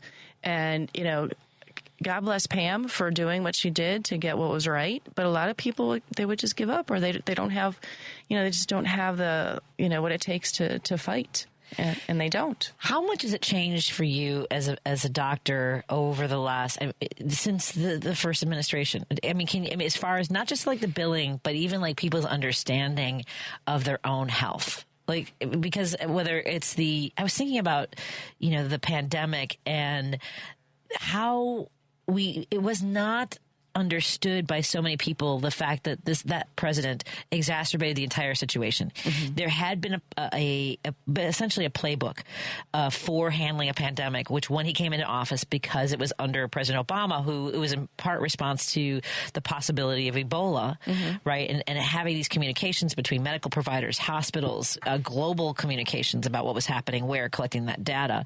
Are you seeing that, or have you seen that sort of have an impact as it relates to the doctor-patient relationship with the amount of misunderstanding? There's a lot of misinformation out there, and people are believing it, and to their own detriment. And, when it comes to things like vaccines, it's to everyone's detriment because we need herd immunity to protect people who are vulnerable. Right. There are certain populations of people who can't take vaccines, or if they do take the vaccines, they're not as effective because their immune system's impaired. So, the cynicism I've seen growing, people believing that somehow, like, I'm getting a big fat paycheck when I'm giving someone a vaccine is ridiculous. But people believe it. They're being told this propaganda, and that's when we need to counter that and be out on the airwaves and be out on the internet and talking to people and explaining what the reality is. I mean, we eliminated polio, we eliminated smallpox, because of vaccines. People used to die in childhood. If you walk around any old cemetery and look at the gravestones of all the children there, I mean, it's sad. It's really sad that people are making decisions based on the lies that they're being told, and they prefer to believe those lies than their own healthcare professionals. And that just, it's daunting and it's frightening to me. And this is why we dance. I mean, partly, right? Because it's so stressful. I mean, you have to carry so much. It's a lot of weight to want to work with people who are coming in with these preconceptions or with cynicism, with skepticism. And look, I fell prey to it when the boys were little. I have two boys who are now 20 and 22 years old, which is crazy to me. And, with Griffin, I remember my older son, he had to get 4 vaccinations at once, or they wanted him to get 4 vaccinations at once. And Griffin, and now I know as an adult, like, this is just the way his brain works. Like, he relives things, kind of like he internalizes an experience. Like, he was having nightmares for a couple weeks, and so that impacted me, right? So when Declan was born, and there was all this information about there, Jenny McCarthy was very vocal about how vaccinations were causing autism, and there was this huge wave of, and believe me, people talk about, like, I think it was the limousine Democrats at the time. They were talking about how these, like, rich liberals were spreading this information about vaccinations because RFK Jr. Was at the head of this. This about merconium or whatever, mercury, not merconium. That was what Griffin aspirated. Thimerosal. Yeah, right. I don't know that's how you pronounce it. Thimerosal. I'm not sure. Thimerosal. Yes, but he was at the forefront of that. So he was the one. He was on these airwaves. And the doctor that did the original research in the UK was discredited, and his license was taken away from him because he falsified the evidence in his study.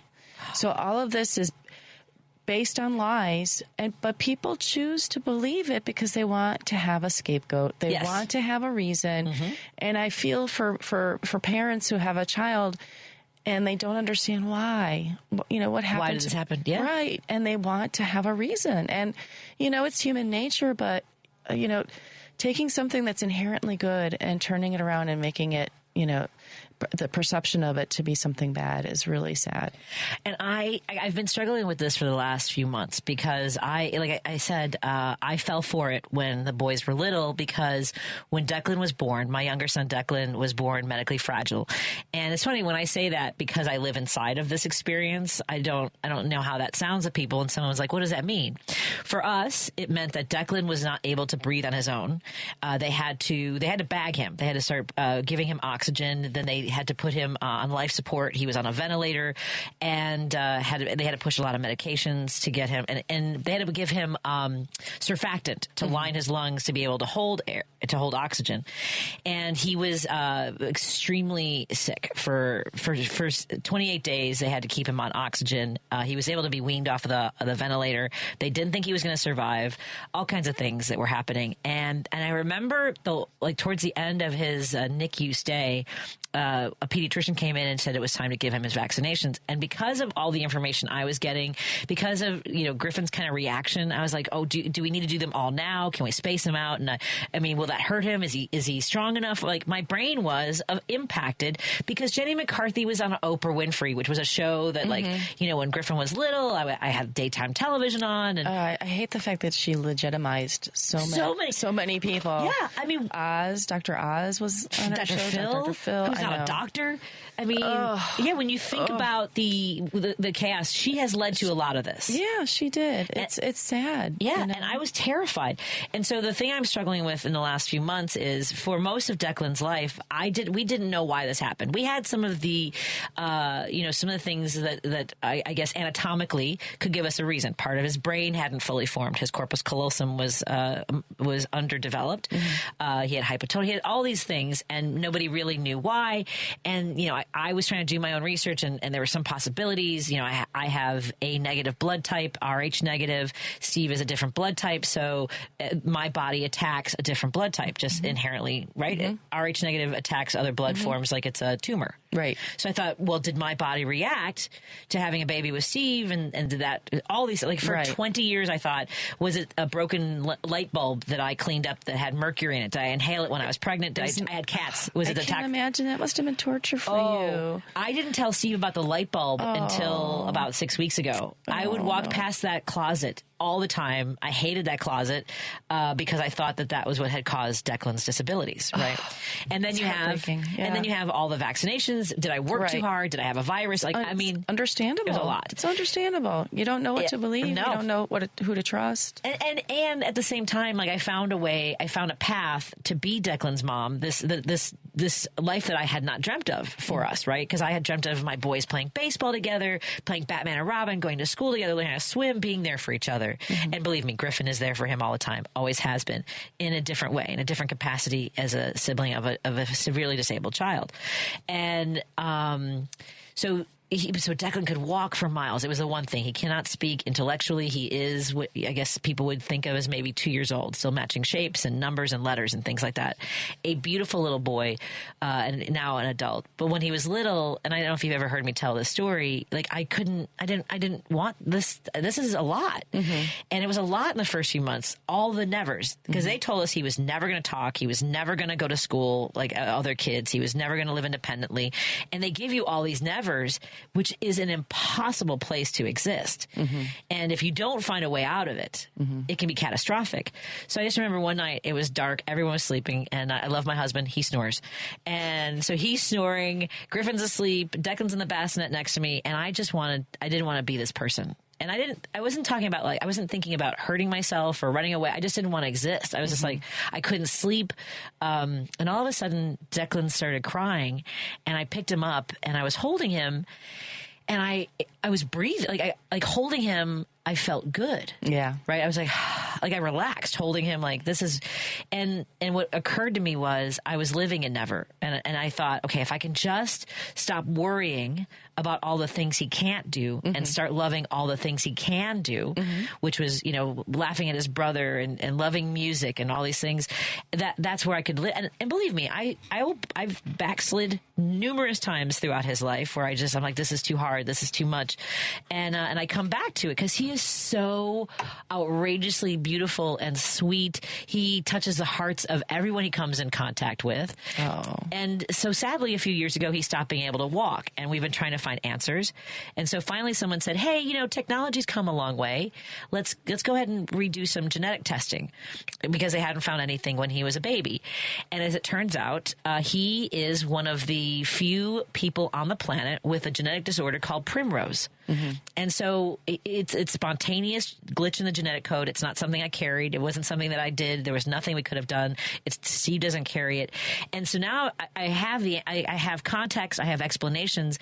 And I also feel like, this is going all the way back to what you said about vaccinations. People want to have a why. And I, as somebody who wanted that for 20 years and came up with all these different whys it could be possible, having it is consoling. It doesn't change anything about the way I love my son, all the things that we've done for him his entire life. We did everything right. It removes the guilt. It does. It's huge. And I don't know how to do that for people who don't have an answer, who want to believe it was the vaccinations, who want to believe it was something. And it's not fair. I have an answer.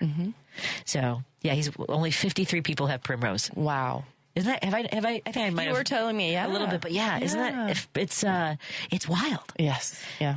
And every single person's different, just like in life. Great. Yeah. It's great. It's great to have an answer, though. It is. It's huge. It is. And so I understand, though, wanting to point a finger at somebody or at something, or it doesn't, and I don't have, because I didn't come to that understanding before we had an answer. I can't, but I was able to manage it. And no matter how quiet you make that voice, I know for many parents, it's still, especially moms, because we carry the baby. Right. It's on us with the and especially what's happening now. Did I have too many cups of coffee that, Yeah. I mean, seriously.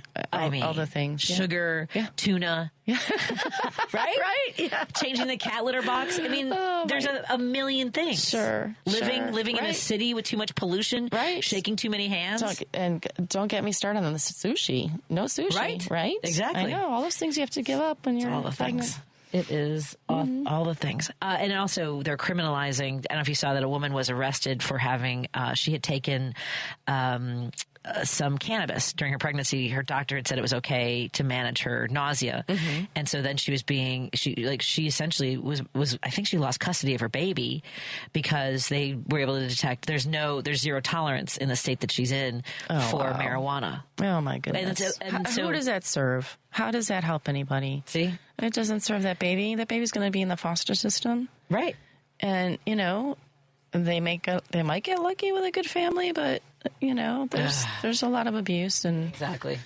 Let me get to a text and a phone call. Jill in Evanston says the new premium on original Medicare went up $50 a month for me, more for the hubby. Our second year premium, so almost 50% for one part of Medicare. That doesn't surprise me. And, the plan is to defund Medicare. Right.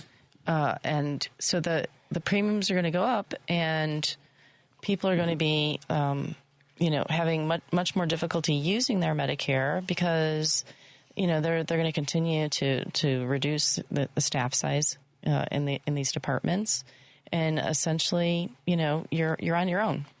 Exactly. So yeah, I'm sorry to hear that. That's rough. That's really hard to absorb that cost. It really is. And Dave in Hoffman Estates, I told Dave the phone lines would be open today. How are you doing, Dave? Hey, Patty. Thanks for taking the call. Like I told you, I was. Hi, Doc. Hey. Sorry. And I told you I was going to vent this one. Yes. You go. And we'll turn our mics off and let you vent. How's that? Fair enough. This one would be about, as you know, I've told you in the past, I'm a Cold War veteran. I don't like to prefix it you got a caller from Michigan that always prefixes that he was Vietnam, but I had voted twice for Congressman Krishnamurthy back in 17 and 19 and stuff. And, he being an immigrant whose family came to America in the mid to late 70s, the period that myself and millions of us Cold War veterans were in. So I voted him in, and I thought that, he would have a little compassion on the fact that, the country was kept safe by, us. And during that period of time, I wrote him on 4 different occasions asking him to either, why did he not co-sponsor any of these? There was the Cold War Service Medal Acts. And why did he not sign it? Or, why didn't any of your compadres from Illinois, and they've yet ever to sign one of them. And yet they love the veteran, though, right?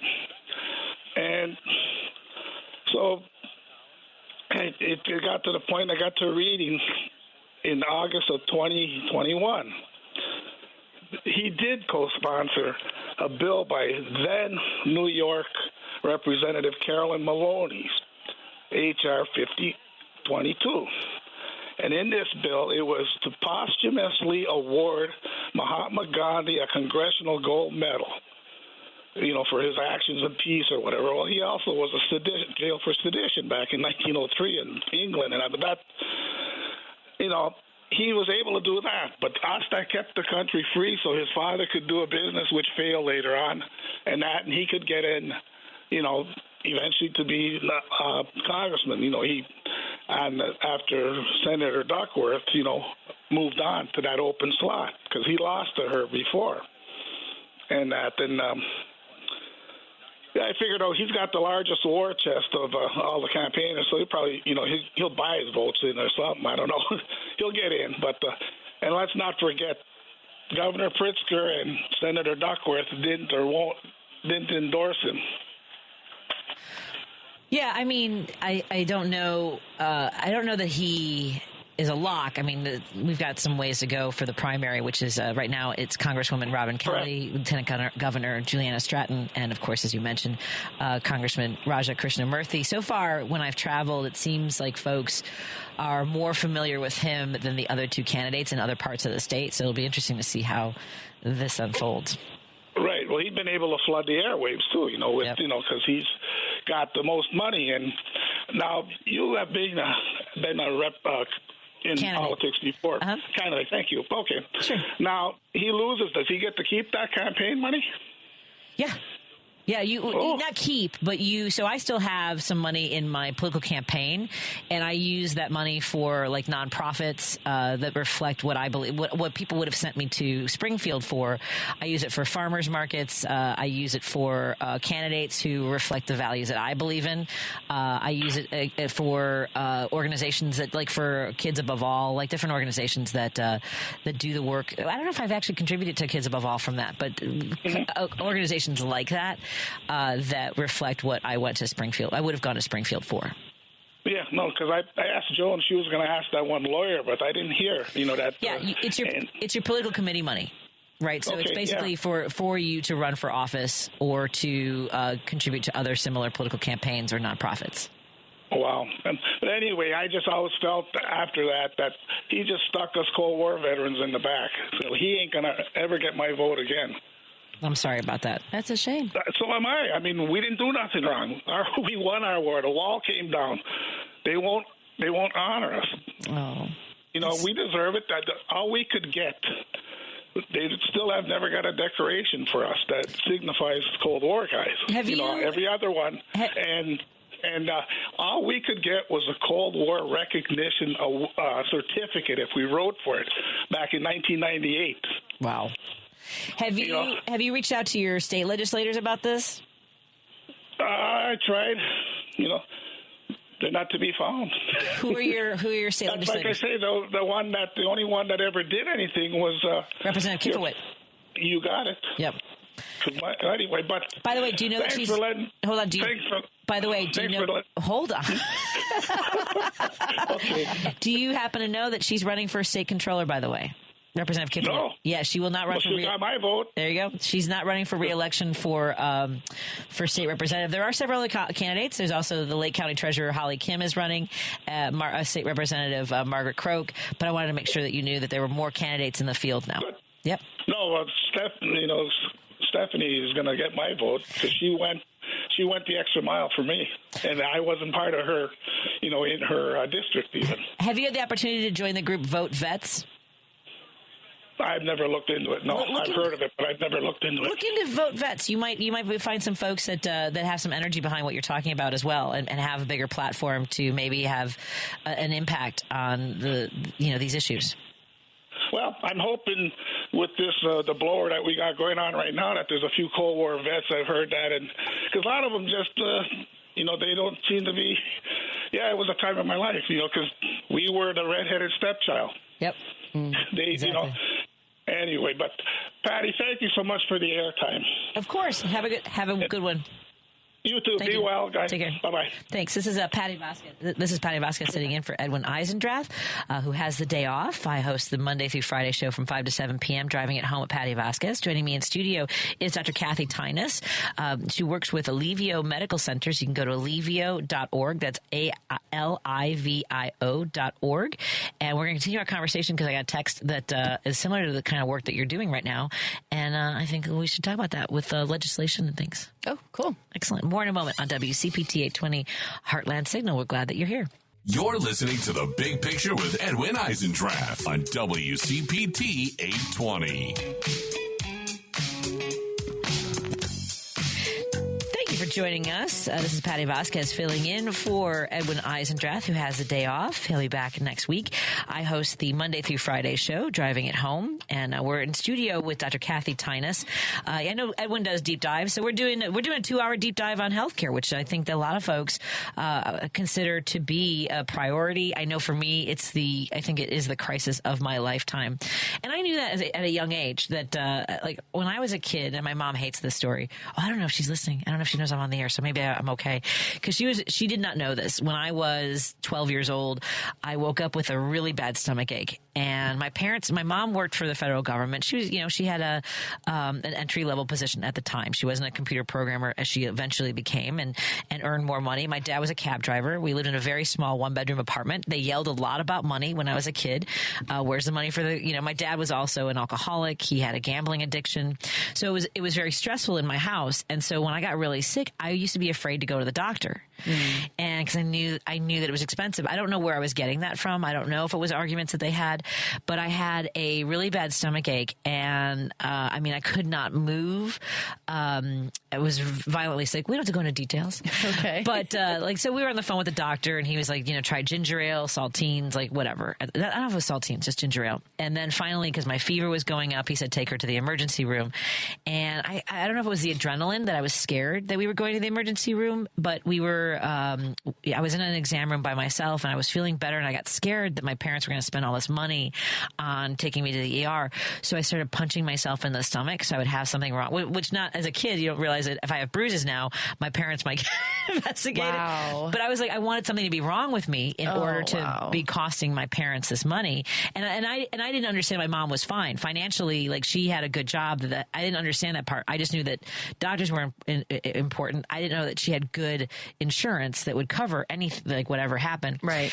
So they put me in the hospital, and because I was getting sick again, my fever was high, and they woke me up at like 4 in the morning because I had an appendicitis. I needed an appendectomy because the surgeon that came in said, you're about to rupture.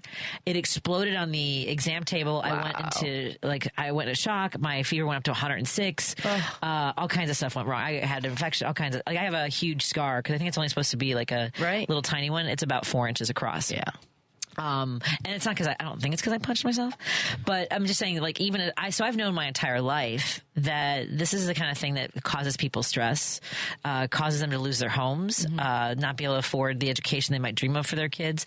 So it really, I don't know, like there was a moment in the 90s, and I do think it was a mistake for Clinton to put Hillary in charge. Remember, he put her in charge of healthcare, and the Republicans already hated them. So I don't know if it would have been different, but it certainly didn't help things to put your wife in charge.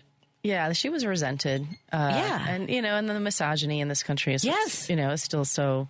I mean, it's still so strong today, but back then it was pretty blatant. Yeah. Yeah. So no, I agree. I mean, that was a moment where we could have maybe really gotten something done. I think that Obamacare was it was a compromise. Which doesn't help us. It helped. It got like 30, almost 40 million people insured. So, I mean, that's every little bit helps. That's true. That's it. Yeah. So it's better than nothing. But there's still a large segment of the population that they don't qualify for Medicaid. They still can't afford Obamacare, and they don't get insurance through their employers. And there's a lot of people that slip through those gaps. It's not. Our system is full of holes. Yeah, it really is. It's holy. Not in the kind of way you want it to be holy. Swiss cheesy. We have a listener, Mark says, the Democrats should make the midterm election a referendum on health care. It's a very simple message. They gave your health care money to the billionaires. I don't know if the Democrats are smart enough to communicate this or if the public is smart enough to realize that's what's going on.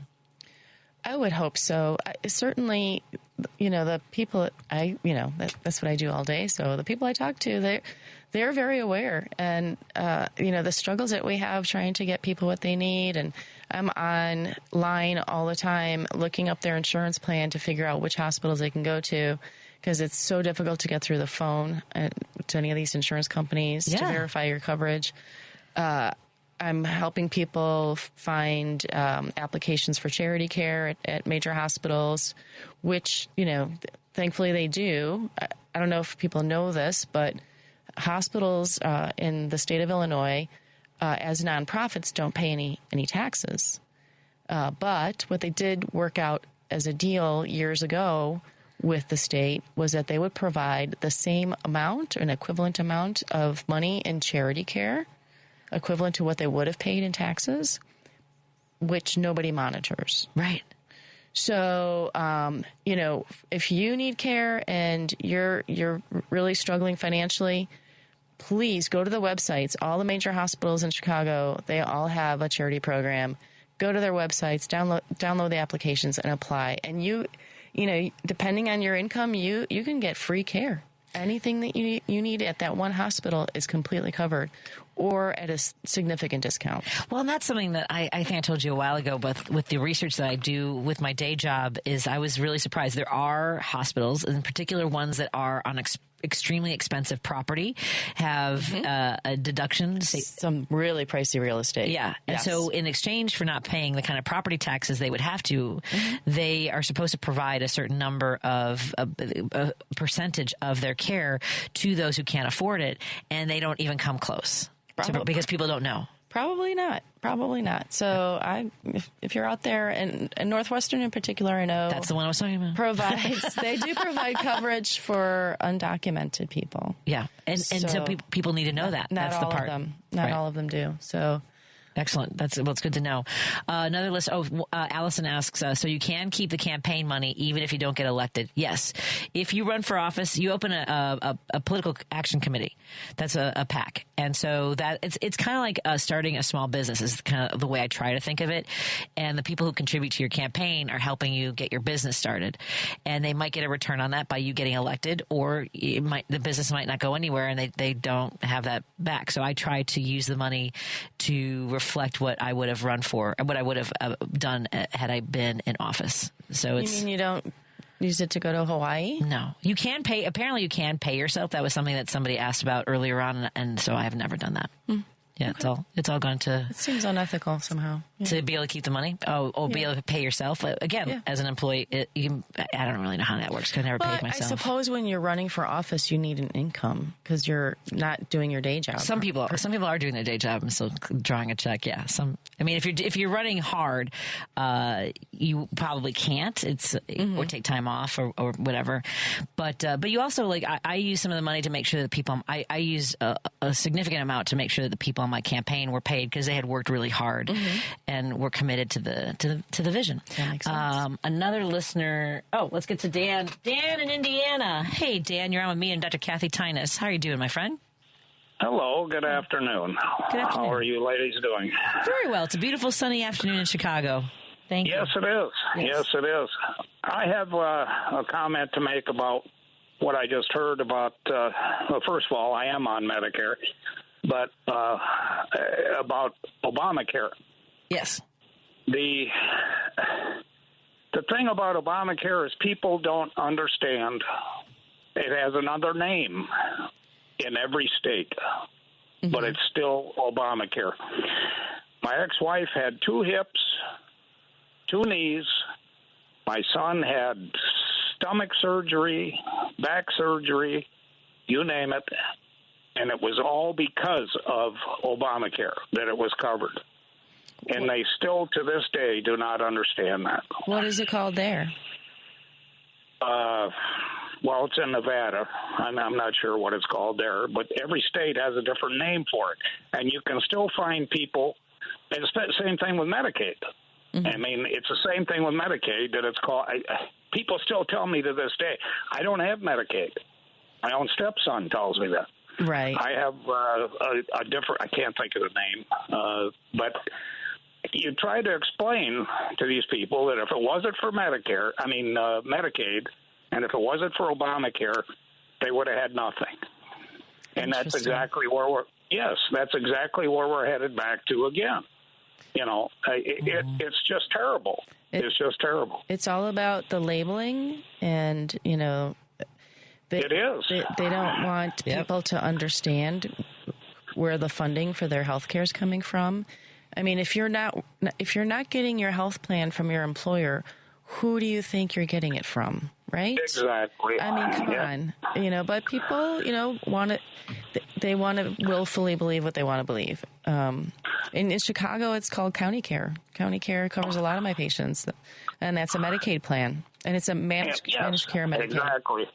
Yes, and then I can't think of it at the moment what it's called in Indiana, but also in Nevada, they all have different names. All it is, and I've tried to explain this to them, is it's the person that is, or the company that is administering it. Mm-hmm. Right. And they cannot understand that. Yep. There's just no way. And there's some messaging there that needs to go out.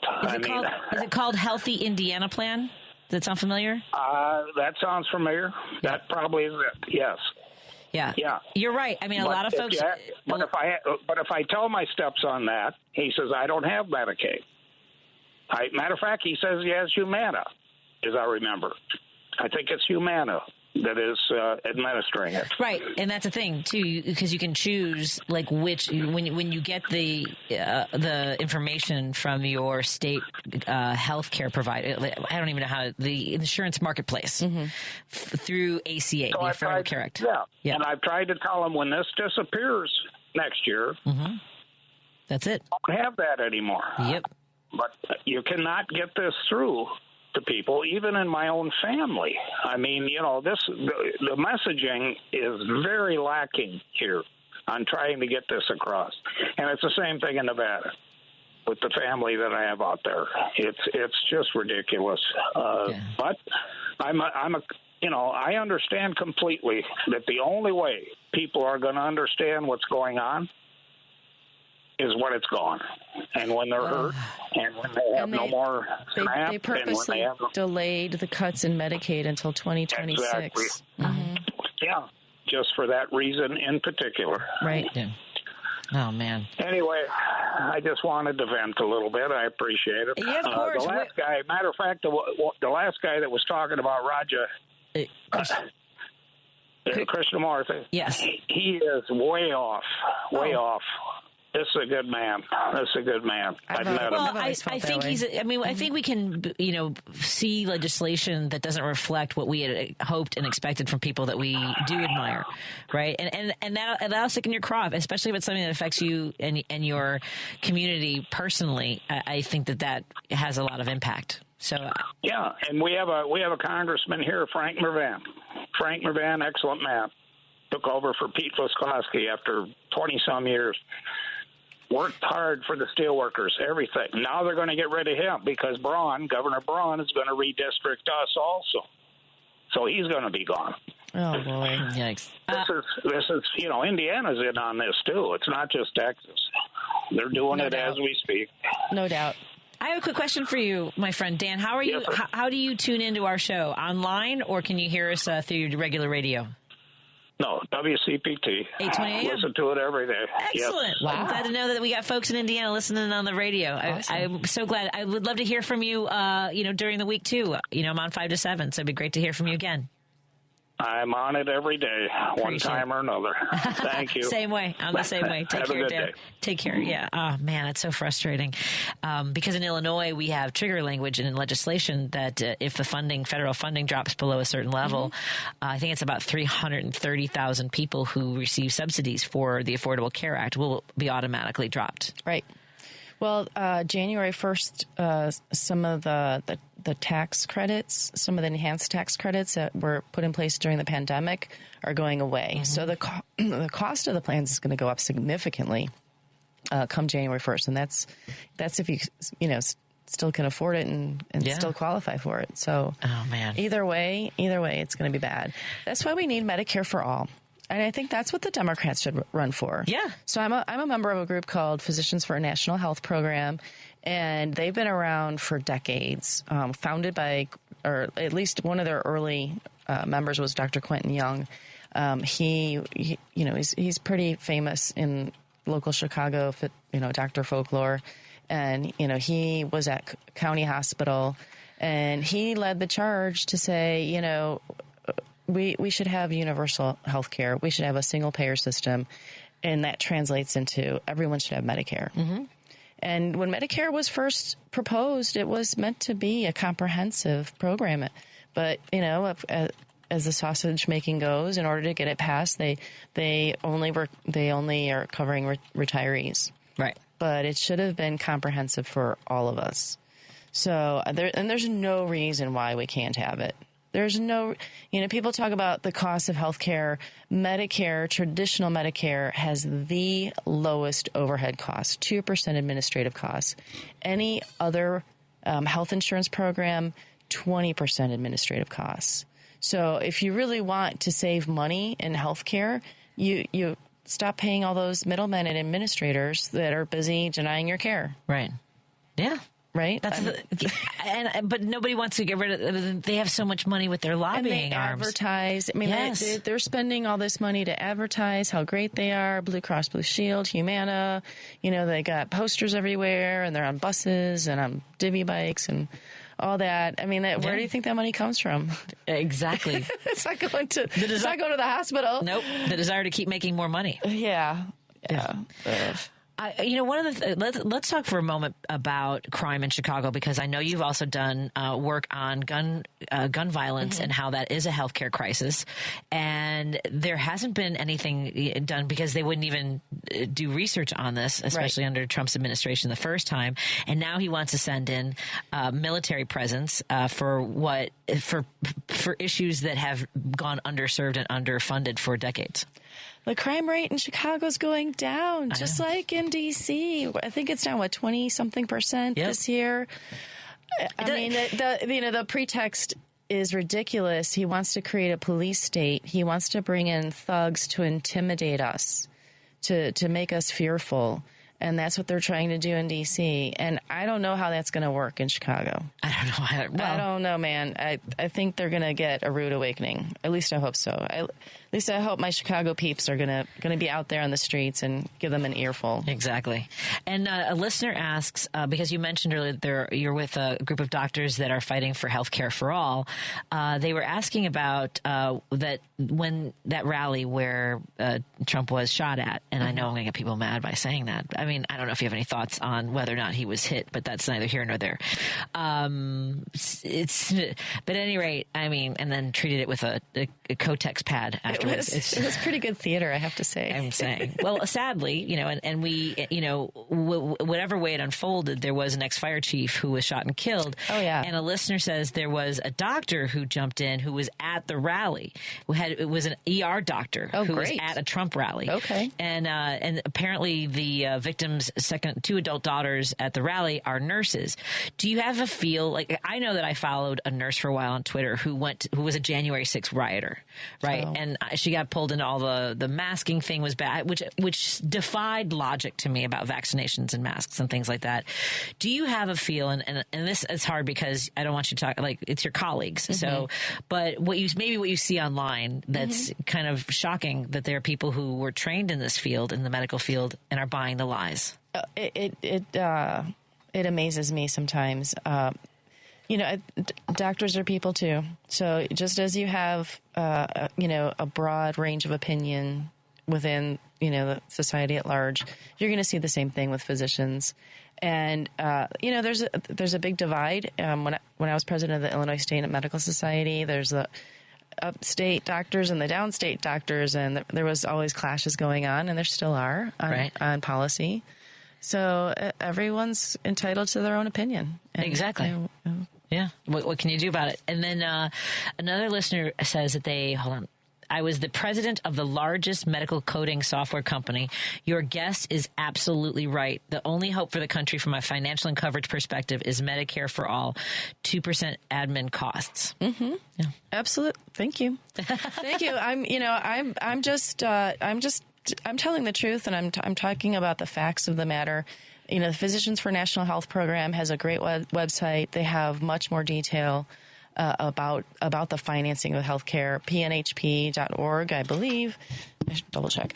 But it's a fantastic organization, and I know there are plenty others out there as well. But I think the time has come. I think we talked about this before, that the pendulum swings, and it has swung so far in this crazy direction that I think it's time for the pendulum to now overcorrect and swing very far once, hopefully, please, dear Lord, once we have some control and let's make Medicare for all one of the priorities. I also think that, we were mentioning Trump wanting to have military occupation of Chicago as he has in D.C. And one of the things that he said is he wanted to remove all the homeless people. To your point, as far as Medicare for all, I also think that we should look at other countries that are managing the crisis of homelessness. Like, I believe it's in Finland, where it's called Housing First, and so a lot of places approach it as get people addiction services, get them mental health services. This is about having housing first. There isn't a requirement. When people are able to have a roof over their heads, sleep at night, remove that stress of survival, they're able to find solutions to the problems that they have before them, or be creative about what they want to do with their lives and how they can contribute. That is a principle in healthcare. At least it's been talked about quite a bit, but you have to have people willing to fund that and to make that a reality. So, but yeah, that's a strong belief that I have as well. How can you get your medications, take your medications on time? You don't have access to water. You don't have transportation to go to the pharmacy. You're worried if you do leave your tent, someone's going to steal all your stuff. I mean, it's ridiculous. It's really sad. Yeah. And to forcibly remove people, whatever you have an issue with the way a city approaches the homelessness and people who are struggling, yanking them out of tents, forcibly dragging them is also not the solution. Exacerbating a situation that is already vulnerable. And doing what with them? Where are they going to go? Are these also internment camps? Right. Who knows? I have no idea. And what are they doing with the people they're taking now? They've criminalized homelessness. I mean, the Supreme Court essentially has said you can criminalize homelessness. Sad. Really uplifting. I think hopefully we can, before you go today, hopefully we can end on a good note. But I want to continue our conversation because Jeanette is calling from Chicago to talk about healthcare in the U.S. and in Europe. How are you doing, Jeanette? I'm doing very well, thanks. How about you all? Doing well. I love the sunshine today, and I'm in studio with a good friend of mine, Dr. Kathy Tynas. What do you want to share with us? Well, I was visiting family in Germany and earlier in the spring, and unbeknownst to me, I was taken to a place where they were having a little wine tasting by the Rhine, and there were two opera singers there. Well, they turned out to be American, and they were living there, husband and wife. They were living there and for 12 years, and they were expecting their second child. And I asked them what did they like about living in Germany compared to the U.S. And they said, well, first of all, the work-life balance is much greater, better balanced. And in that you get, in the first year of working, you get 4 or 5 weeks paid vacation. You get a supplement for having children, each child. It's not, so that you can lay around, do nothing. It's so that they know that children are valuable and you need extra help. And that the first birth was cesarean and the second one was going to be cesarean. I asked, well, what did that cost? And they said nothing. Yeah. It's all covered here. It's all covered. And nobody goes into bankruptcy there because of health coverage. I read a book comparing different healthcare systems around the world, Germany being one of them. The German people decided a long time ago that everyone should be covered. And they have a hybrid system similar to ours where their employer will cover. If you work, your employer will cover your insurance. But if you don't work, no one is left out. So if you're not getting your insurance from the employer, you get it from the government. And they decided that a long time ago because, as one of the members of their legislature said, because it's the right thing to do. Yes, exactly. And I asked, well, what would it have cost you in the States? She said somewhere between $10,000 and $30,000, depending on where it was done. Yeah. A cesarean birth. Yeah. And how many people do you know that could afford that? Right. I don't know many people. No, certainly not a young family. No. Yeah. Yes. So it's like either have a child or, put a down payment on a house. You can't do both.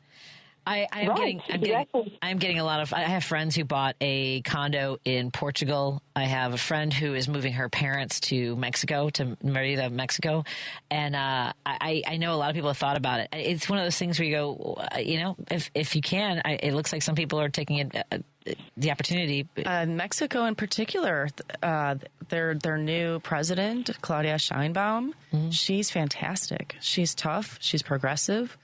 I'd move to Mexico if she was my president. I'm considering moving to Europe. I watch a woman on YouTube, a single woman, 70 years old, moved to France. Yep. She gave up her Medicare. She doesn't plan on coming back. She gave up her Medicare because she can get health insurance coverage for less than what she pays for Medicare. Mm-hmm. Yeah. That's fabulous. And, we're doing it wrong here. Yes, is what it is. Yeah, I love Chicago. I do love my country. I love my family, and I want to survive and thrive. Mm-hmm. And sometimes I think about it. I don't know if I have the kind of profession. There's not really much progressive talk show opportunities in Ireland or. Well, you might be surprised. When I was over in Ireland before I was in Germany, they had a really strong. Protest for and rally for the Palestinians having legal rights. So they're very progressive there. What I should do is find if there's a radio station that would just carry my show like in the middle of the night and try it out that way. There you go. Right? There you go. That's kind of what I do in Seattle and Minneapolis. Sure. Ooh, wait you a can minute. do it remotely. I think this is what we're going to do. How do I get that done? Jeanette, thank you for the... Well, and you can do the radio show from anywhere. You could live anywhere and do the radio show, right? Well, exactly. You can do this show from Ireland. So. Exactly. Wait a minute. Thank you. Jeanette, you've sparked an idea. I appreciate that. It's great to hear from you. Have a wonderful rest of your weekend. Thank you. Have a lovely weekend. Yes. Thanks so much. And Bye. as I always say, stay hydrated. That's a thing you can do that's immediate Me too. and self-care. I do. Yeah. Yes. Yep. Stay hydrated, my friend. Take care.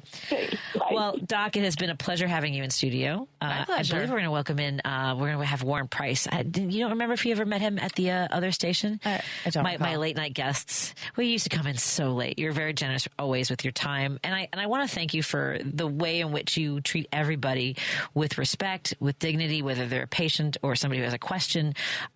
You really, I don't know how to say this, but you basically, it sounds gross. You ooze kindness.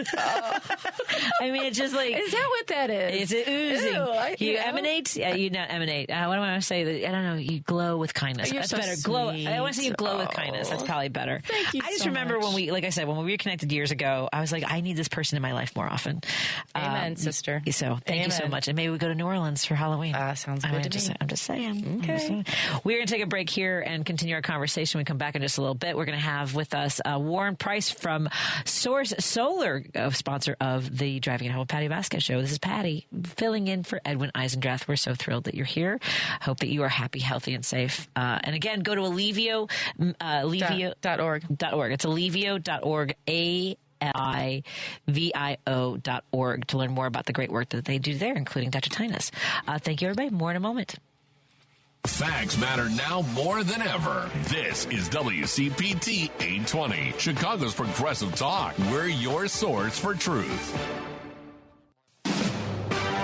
NBC News Radio, I'm Lisa Carton. President Trump is praising Texas Republicans hours after state lawmakers approve new congressional maps that could give the GOP 5 more seats in the U.S. House. In a post on Truth Social, Trump singled out Texas Lieutenant Governor Dan Patrick for his, quote, terrific and powerful leadership in today's final passage of the bill, calling it a huge victory for his America First agenda. Kilmar Abrego Garcia could soon be deported after being released from a Tennessee jail. Attorneys for the famous immigrant were notified Friday that he could be deported to Uganda as soon as next week, even as he awaits trial on human smuggling charges. After his release yesterday, his lawyer said Abrego Garcia was on his way to Maryland to reunite with his family. He was originally deported earlier this year in what the White House said was an administrative mistake, but then they later claimed he was a member of a crime gang. The Abrego Garcia case has become a flashpoint for President Trump's immigration policies.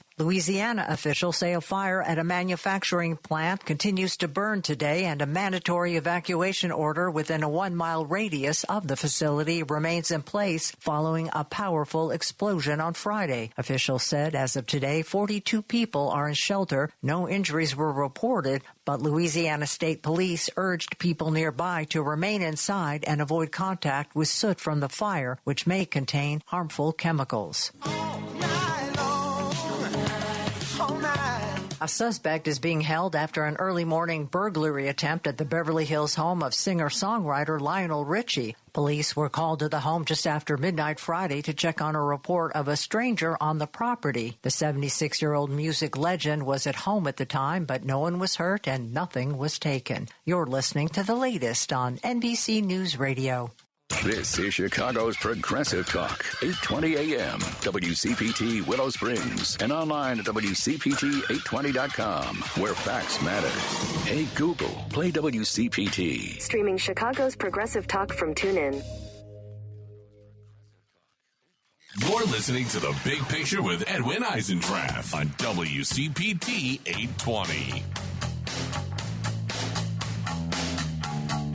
Well, I hope that you're not disappointed that Edwin Eisendrath is off. Well, I hope that you're excited that he's taking a day and relaxing, hopefully.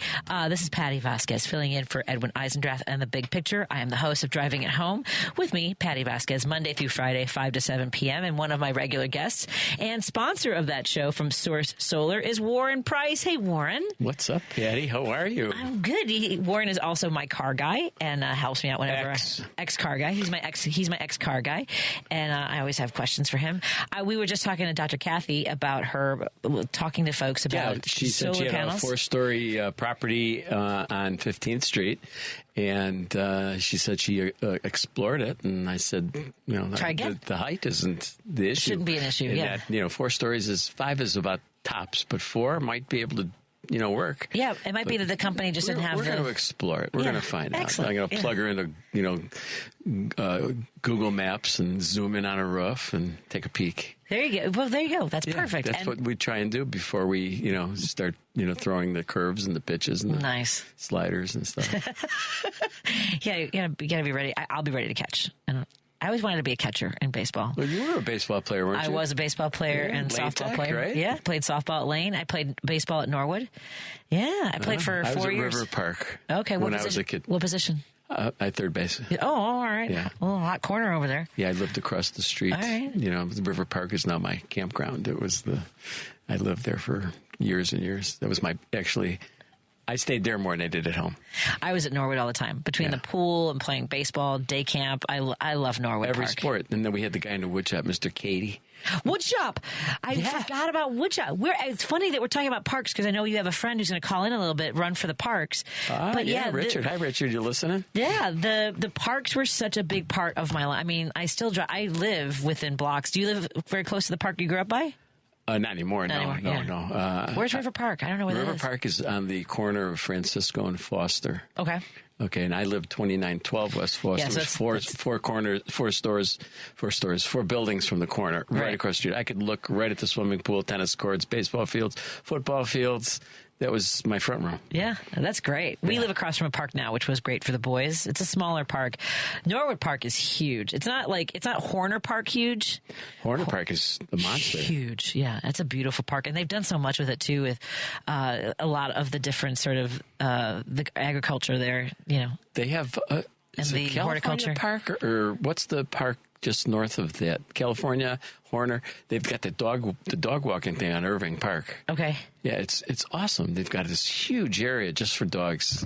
Yeah. And people are out there. Yeah, and I know that Congressman Quigley, who you also know and have worked with in the past, very well. He has been able to secure a lot of financial support for parks, for a lot of updating the buildings, but we still have a lot of work to do, obviously, to make sure that we have access to these beautiful. And I think. We have a guest to call in. We have a guest that's going to come on in a little bit to talk about fundraising for the parks. And the Chicago Park District is a huge part of my life. I was a lifeguard for 2 years at North Avenue Beach. I remember. I loved working there. Just for the kicks, he may be calling. Is the phone number 773-7? Oh, us 773-763-9278. Yep. Oh, Someone's he's gonna calling right call now. Richard Salzman. Is he a 312 area call? 312? Yeah. We'll see in a second. For... No. Don't put his number out on the... Well, I'm doing the last. Don't do that. Well, okay. So before we... Richard's on the line. Let's get Richard to talk about this event coming up, because we have time, my friend. Yeah, we do have time. So, Richard Salzman, how are you doing, my friend? Hold on. Wait, I'll get you. There you are. Hey, Richard. Yeah. Hey. Hey, Richard. Hey, Warren. Yeah, and Patty. Hey, what's going on? You're on the air. You're on WCPT. We were just talking about the Chicago Park District, and Warren tells me you have an event coming up you would like people to know about. Yes, I do. It's on September 14th, and it's going to be at Burnham Park, which is 31st Street. It's September 14th, Saturday, from 9 to 11, and it's a 5K race. Run for the park. It's the Park Foundation to give back and to help plant trees and keep beautification of the parks. Wow, that's great, Richard. Yeah, this is our third year we're doing it, and it with the signing up with the event, you get a T-shirt. There's a pancake breakfast. There's actually a beer truck, and lots of giveaways, and you get a T-shirt. It's a $35 sign up. Nothing. And and it's events at Chicago Parks Foundation.org. Events at Chicago Park Foundation.org. And Richard, you mentioned that this is the third year you've done it. You're with you Banner Wholesale Grocers. You guys are sponsoring this event? Yeah, this is the third year that we're sponsoring the event, and actually next year we're turning 100 years old. Yeah, they're having their 100-year anniversary. For Banner? Yeah, Banner's 100-year. Yeah. Richard's third generation. Yeah. Holy cow! And he's got his fourth generation working with him now. That's fantastic. Tell us the history of Banner Wholesale Grocers. How did this great company start?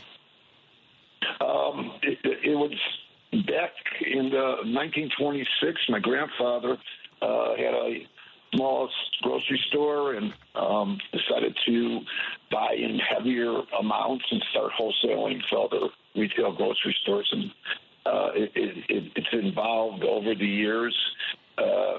We were tobacco distributors. We were into a lot of collectibles, and now I sell Mexican and Central American products. I know. I was looking at this. I'm looking at this piñata. I'm like, this is fantastic. I mean, so it looks to me like it's like a big warehouse, like kind of like it's huge. This is like before Costco. There was Banner Wholesale, right? Yeah, no, it's definitely as Hispanic Costco, and it is. We do that. We have a cash and carry that's open from 5 in the morning till 2:30 in the afternoon, Monday through Saturday. So anybody can come over and see what we got. We also run little things on TikTok. We always have something going on social media.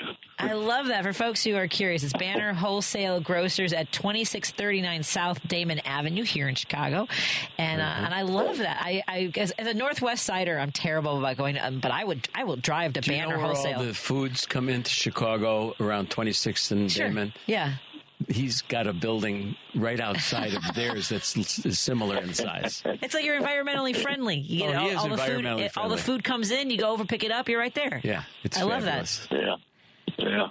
Actually, if you come in, we have a taqueria on the premises. So now you're making me hungry. I'll meet you down there for lunch, buddy. Let's do it. I want to do that. I love that you're sponsoring this 5K run for the parks. How did you get involved in that? Did you grow up going to the park districts too? I think it's a little bit of having a little success and giving back. So I've known Willa Lang, who's the head of the Park Foundation, and she got me in by my heart, and I said, yeah, let's do this, and we've been looking forward to it every year. We're looking really forward to it next year because it kind of ties in to this year anniversary. So, it's been a really good relationship. Richard, what did you guys do? Also, you fixed up the area on the south end of your property along the Chicago River. Yeah, we're on the south branch of the Chicago River, right on Damon, and we built this small river walk behind it. Kind of extends. A few others have it, so it extends for just about a half a mile. But it's nice to see that anybody that he put that in for the city, for the neighborhood. If you're going to build anything, if you're going to build anything on the river right now, you have to, do that. So it's good. It's all good. So you mentioned that you've got your fourth generation now helping with the business. So are they the ones running the TikTok account? Yeah, Ryan is Ryan's my son. Yeah, he really it's been a good. This has worked out very well for us. He's really enjoyed making these. He's bringing in his knowledge and talents into your business and expanding upon what you've developed already. Yeah, I love that. Yeah. Well, you got to keep fresh, and you got to keep now. That's how I guess we survive for all this thing. Absolutely. Now I have a question for you. Are you going to be running for the Run in the Parks? Run for the Park? Well, I think there's a second thing besides there's a nature walk, and a 1 mile nature walk. If anybody wants to do that instead of. I'm not running, but I'm coming. There's and you can run. You can run. You can walk. You can roll. So we have it's a handicapped. It's a method. So good guy. That's recommended. I love it. And it's fun though. After the run, with breakfast and then if you really want to have some fun, we got the Goose Island beer truck. So yeah, it should be fun. That's amazing. For folks who want to be a part of it, it's ChicagoParksFoundation.org. Again, ChicagoParksFoundation.org/run to find out about the Run for the Parks. It's a 5K run, walk, or roll, as Richard mentioned. There's also the 1 mile nature walk. There's a kids dash, which is only $15. You can go, you can register, and it's all sponsored by Banner Wholesale Foods on September 14th at Burnham Park, which is at 31st Street. The 31st Street Beach, 3155 South Lakeshore Drive. So it's right there at the beach house. So it's with the way we've had our summer, it's certainly going to be, I'm predicting perfect. It's going to be gorgeous. It's probably going to be about the beginning of the race. It'll be about 67 degrees. But by the time it's 11 o'clock, it'll be about 74 and sunny and gorgeous. Yep, and then hang out for the post-race pancake party. So if you don't want to run, come get your pancakes. Get your pancakes. Hey, I want everyone to come. Anyone who's listening, even if you don't come, support. You can donate. Yes. You can donate. Support Chicago. Sure, that's right. We need some more support. Well, Richard, it's been great meeting you. Please don't hesitate to reach out if you want to send your son our way to talk about the sales and his social media account, or if you want to join us again, we'd love to hear from you. We'll get him back on the next time we do it. Start Solar. Oh, I like it. Yeah, we're going to put this to bed. Have you put some solar panels on Banner Wholesale? What we do right now is we're using our example of what Banner Wholesale looks like for our message to businesses. Yeah, that's on our cover sheet. We have what? Yes, that's fantastic. We're using that. We made out a plan that for Richard's property, we are using that as an example of savings that we show businesses. So you can vouch for Source Solar, then, Richard. We're using his paperwork. We're using his paperwork. I love it. Well, Richard, it was really a pleasure to meet you on the air, and I look forward to meeting you in person sometime. It sounds great. Thank you so much. I really appreciate it. Absolutely. Oh, my pleasure. We'll try to get another plug in before the 14th. Oh, no question. Yeah. I'll plug for sure. I love my Park District. Thank you so much, my friend. Richard, talk to you later. Take care. Bye. Pleasure. Bye. Enjoy the day. Bye. That's fantastic. What a great story. Yeah. Fourth generation. Four generations. He's got 4 generations in there. His son Ryan's working with him. His son Sammy's working with him. His daughters are involved now. And that's great. He's taken the company to a completely different level than the first 2 generations. The first generation was at a level. The second one came in, and then Richard just went from like level here to huge. He does a great job for the public. That's outstanding. And for the community that he serves. Well, and I love that he is interested in the alternative energy, renewable energy too. So he's obviously forward-looking with 100 years behind his family of bringing this business to the community and, switching gears and having catering to the Latino community as well. Oh, my God, yeah. But, yeah. Did he just text you? Yeah, he just texted me. He says, that was great, thanks. Of course. Richard, pleasure. I love what you're doing. That's all I could say. That's great. Well, and that's the thing is that people need to know that we've been talking about the Source Solar and the fact that incentives will run out for residents by the end of this year. Yeah, residents, we're going to run out of people who own homes will not be able to get solar under the program for savings after December 31st. And if you're going to actually get involved with solar, you have to do it before because we have to break ground quickly. Right. We've got to go through all kinds of paperwork with the government to get everything passed with the city or your township or county, whatever it is. And then we have to have our engineers produce paperwork to give to them to approve before we even begin the project. And most of the time we have to have the project completed before year end. On the other hand, a year end. Yeah. On the other hand, commercial properties, they have till next year. Oh, man. So, but that's also, it's funny. I woke up this morning pretty early, and then I looked at my clock, and it was 2:12, and I had to leave my house to come here. I had no idea where the day went. Oh, my God. It was just a blur. What would you do today? Went to the gym.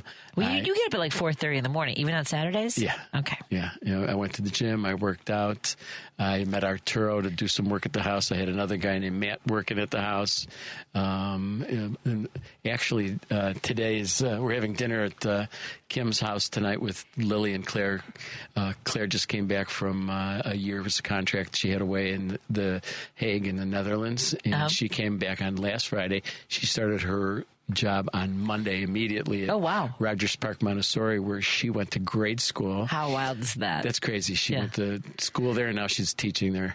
And Lily is leaving tomorrow for Washington, D.C. How exciting. And she's going into the Peace Corps.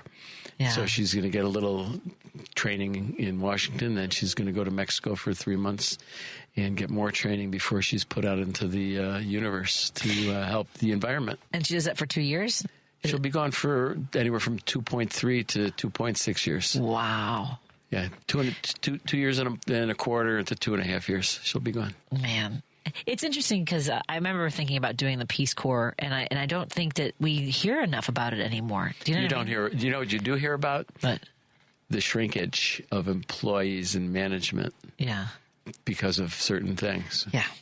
There's that. There is that fear that we have that they might not be strong enough to carry and back up the people that they have in the field.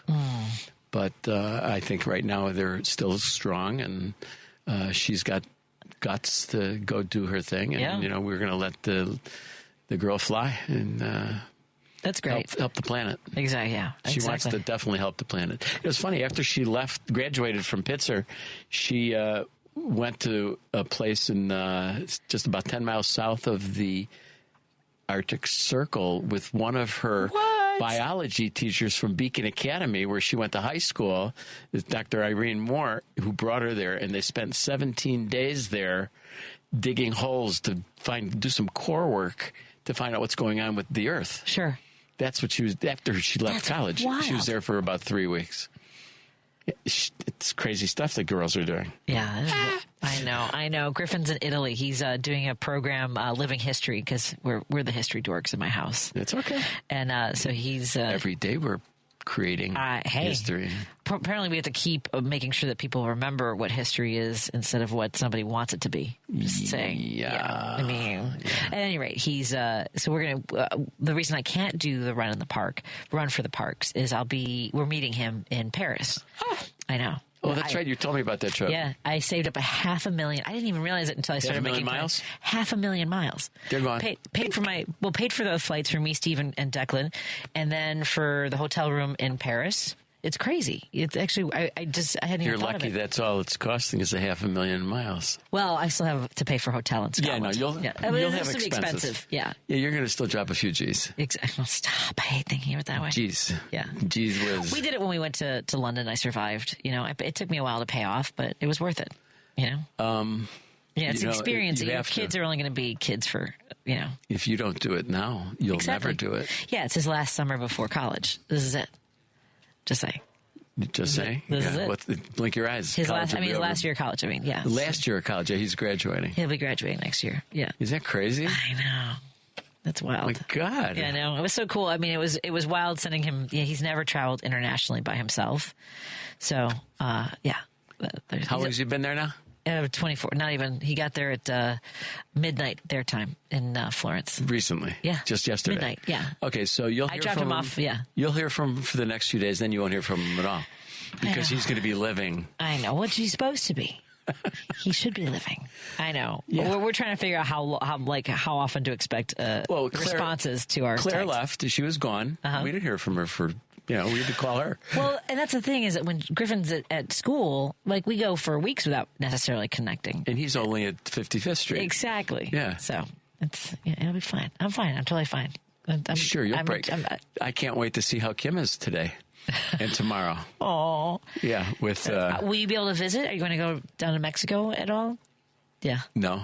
Okay. I'm sorry. Is that everyone on Facebook watching me? No. I cannot wait to go back to Mexico City. Have you been to Mexico City? No. Lily was telling me that I have to go to Mexico City. You have to go to Mexico City. Now, I was fortunate enough that for 18 years I had a place in Diamante Beach, Acapulco. Mm-hmm. And this year we sold it. The reason we sold it is because 2 years in a row we got hit by hurricanes and our property was destroyed. No. They rebuilt it again or started to rebuild it. It got hit again. And then this year there was another storm coming. It passed and we were fortunate to get something out of it. And dealing with the bureaucracy of insurance, we decided it was time. It was time to go recover what you can and move on. Oh, man. So we're going to move on, and what I'm going to do is go to Mexico City. And, when do you think? I don't know. I haven't decided yet. I'm so excited for you. Then figure out how to go visit her where she's going to be, which will be several hours away. Sure. I'm not going to worry about it. I'll get there. Can you tell me what part of Mexico? You don't have to. Well, wait. I can. That's fine. Cuernavaca? No, it's not. Cuernavaca would be cool. I was going to say. No, that's I don't know if they need. Yeah, I don't know if they need the Peace Corps as much as other parts. Lily says it's going to be in. And I can't wait for you to go to Mexico City. I'm going to have you pronounce it because you're Latina. Don't count on me for that. Oh no, I will. Just saying, no, you can't. Yeah. It took me forever to say some of the my mom's from Coahuila, and it took me a long time to learn how to say that. Correctly. Even my own last name. My mom's like, it's not Vasquez. It's not Vasquez. What is it? It's Vasquez. Vasquez. I had to promise her I'd work on it. Sorellis? Yeah, see? It took you 4 weeks to get that straight. Because it's like solar, right? I kept wanting to do like Peter Sorellis. Like solar. Yeah. Oh, here it is. Yeah. Oh gosh, you're gonna hand me the phone and let's see. Give me that. I can't see that. Because of the Q. Oh, Quitaro. Querétaro. That's where she's going to be first for 3 months in training, and then they're going to put her out into the field. All right. Yeah. So very cool. Well, when you go to Mexico City, the food is unbelievable. There's a wonderful community. It's like sort of the outskirts of Mexico City. There's 30 million people there. It's a bit much. It's a lot. So that's why I love Cayoacan, which is where Frida Kahlo's house is. The It's girls, my daughters, were gorgeous. Frida Kahlo freaks. Oh, you have to. I mean, and you have to make. I didn't get to go to her Blue House, but I went to her studios where her and Diego Rivera used to do a lot of their work together, and that's across the street from a wonderful restaurant as well. The food, unbelievable. The people are wonderful. There's so many great elements to Mexico City. The parks. Several people, since museums. I've told them that Lily's going to Mexico, say Mexico City, Mexico City, Mexico City. Yeah, it's funny because I went when I was a kid. And I did not appreciate it. I was 19. I was 19. You and were, I was in love. a kid. And I was in love. And I just started dating my boyfriend. And I wanted to talk to him all the time. Yeah, so you were, well, imagine if you had a cell phone. I know, right? I was right. He made fun of me when I came back because I kept writing him postcards. And like one of the places we were was Puebla. Not Puebla. It was, oh no, I can't remember. Tasco. Tasco is where the silver mines are. And apparently I kept writing that Tascos are known for their silver mines. So he started making fun of me. I didn't know what to write in a postcard. I felt dorky. I miss you. I love you. Kisses. Goodbye. But we just started dating. I couldn't even do that. I just was going on about the silver mines and he made fun of me, which ultimately. What happened when you came back? We dated for 18 months. Oh, that was substantial. Have you ever seen my stand-up where I talk about how I asked a boyfriend in college, let's call him Tom because that's his name, Daniels, and I asked him one time, how do these jeans look on me? And he said, well, if you don't feel good about yourself, why don't you work out more often? Which wasn't the question I had. That's not the answer to that. The thing is how do these jeans look at me? They look either fine or they don't. My husband. You're talking about the jeans, not the body. He was talking about the butt. So here's, or thighs. So here's the thing and the material that I talk about is my husband knows how to answer these questions so magnificently. He answers the question. He answers the question, and this is how he does it. If he likes it, he looks great. And fine isn't great for me. I don't like fine, right? So if Steve doesn't like it, you know what he says? Not my favorite thing on you. Isn't that freaking brilliant? Yeah. I like that purple dress you have. Or I like, you know what I mean? Like, and then that way it helps me. But he answers the question. He answers the question. With no pain. Yes, with no pain. But Tom was he was a lot at any rate. Did you have a good time for 18 months? No, I mean yes and no. No, that's off the air conversation. I think I've talked about this before, where like the physical part of it was fun, the emotional part of it was terrible. Do you know what I'm saying? How old were you? I was 19. Yeah. Yeah, the emotional part was really terrible because you were. New to all of this, the highs and lows. And if I said I love, like we were at a video. I love you is easy to say. No. I was at a video. We were at a video rental store, and I said, "Oh, I love this movie." He goes, "Oh, you love it? Are you in love with it? Do you want to marry it?" Like, bye. That was it. But I didn't. And like the moment, there were a couple moments that I was done. I was singing in the car, and I don't know music that well anyway, but I was singing, and this one I knew. You know music better than you think. But still, I was like, "What's love got to do?" Right? And the radio was on. He turned to me. He goes, "Who sings this?" And I was like, "It's Tina Turner, obviously." He goes, "Why don't we leave it that way?" I'm surprised it lasted 18 months. I'm a different person than I was when I was 19 years old. Because you had more tolerance. I was desperate for love. I mean, there's a point where you think that people, like, especially because I had a tough time dating in high school, because I am loud, I am opinionated. Out there? I used to make myself smaller to be liked. That's all. Interesting you say that, because a lot of people don't really understand that it's not them that you have to accept. Right. You have to accept yourself. Yeah. Who cares what they do or say? Who cares? They I know, have really but I didn't nothing have that. to do with who you are. I wanted to be loved. Yeah, well, we I make love ourselves you. small. I know, but at 19, in a different way. Yeah, I appreciate that. Yeah. So does my husband. Steve, you know I love her. Let's hit this button real quick because I have to make sure I do our student ID. Let me I think it's the only one I have to do. Wait, this one? I might have done that early, but I still have to do it. So there you go. That's okay. A little station ID. It has to be done every once in a while. We're in studio with Warren Price. This is Patti Vasquez filling in for Edwin Eisendrath, who has the day off. I host Monday through Friday, 5 to 7 p.m. And I'm proud to have the sponsorship of Source Solar. Thank you. You can go to source.solar and learn more information about the work that they do, because there are incentives running out by the end of this year. And you want to make sure get it together. And the thing is that, like, Peter is so good at breaking down the nuts and bolts of the whole thing, isn't he? Yes. He's so kind about it. I'm along, not for the ride, but for support, because I can do things a lot differently than Peter can on the business level. And Peter has the knowledge of the program. Yeah. And what Source Solar is about how to do it. Right. He's got the degree in electrical engineering, and he's all of that. Right. And we've done over 1,400 installations. That's amazing. Yeah. And I want to say, for folks who are wondering about sponsoring WCPT or my show, that Peter was telling me he's nearly doubled the number of calls since he started sponsoring the show compared to last year. I'm going to tell you a story. Way back when I was in the car business, and my twin sister Arlene came to work for me, and she all of a sudden fielded a phone call that came in from a radio station and said, hey, I want to go to this thing over at the Drake Hotel. There's a thing about cable TV and radio that they want to, show us. I said, go, get out of here. I don't need you to, I sent her away because I hired her. I didn't know what to do with her. She was my sister. I had to put her to work. Sure. So she comes back and she says, well, there's these radio stations that are giving a deal that for $3 you get all these commercials, and you can get up $3. $3. You get 300 a month from 3 different stations. TBS, TNT, and CNBC. Those were the 3 stations. I said, are you kidding? I said, let's do it. So they came down. We did a commercial, live television commercial. And what was great is the guy told me, he says, in the first time you come on on television, people are going to see you. They're going to call you and laugh at you and make a joke about you.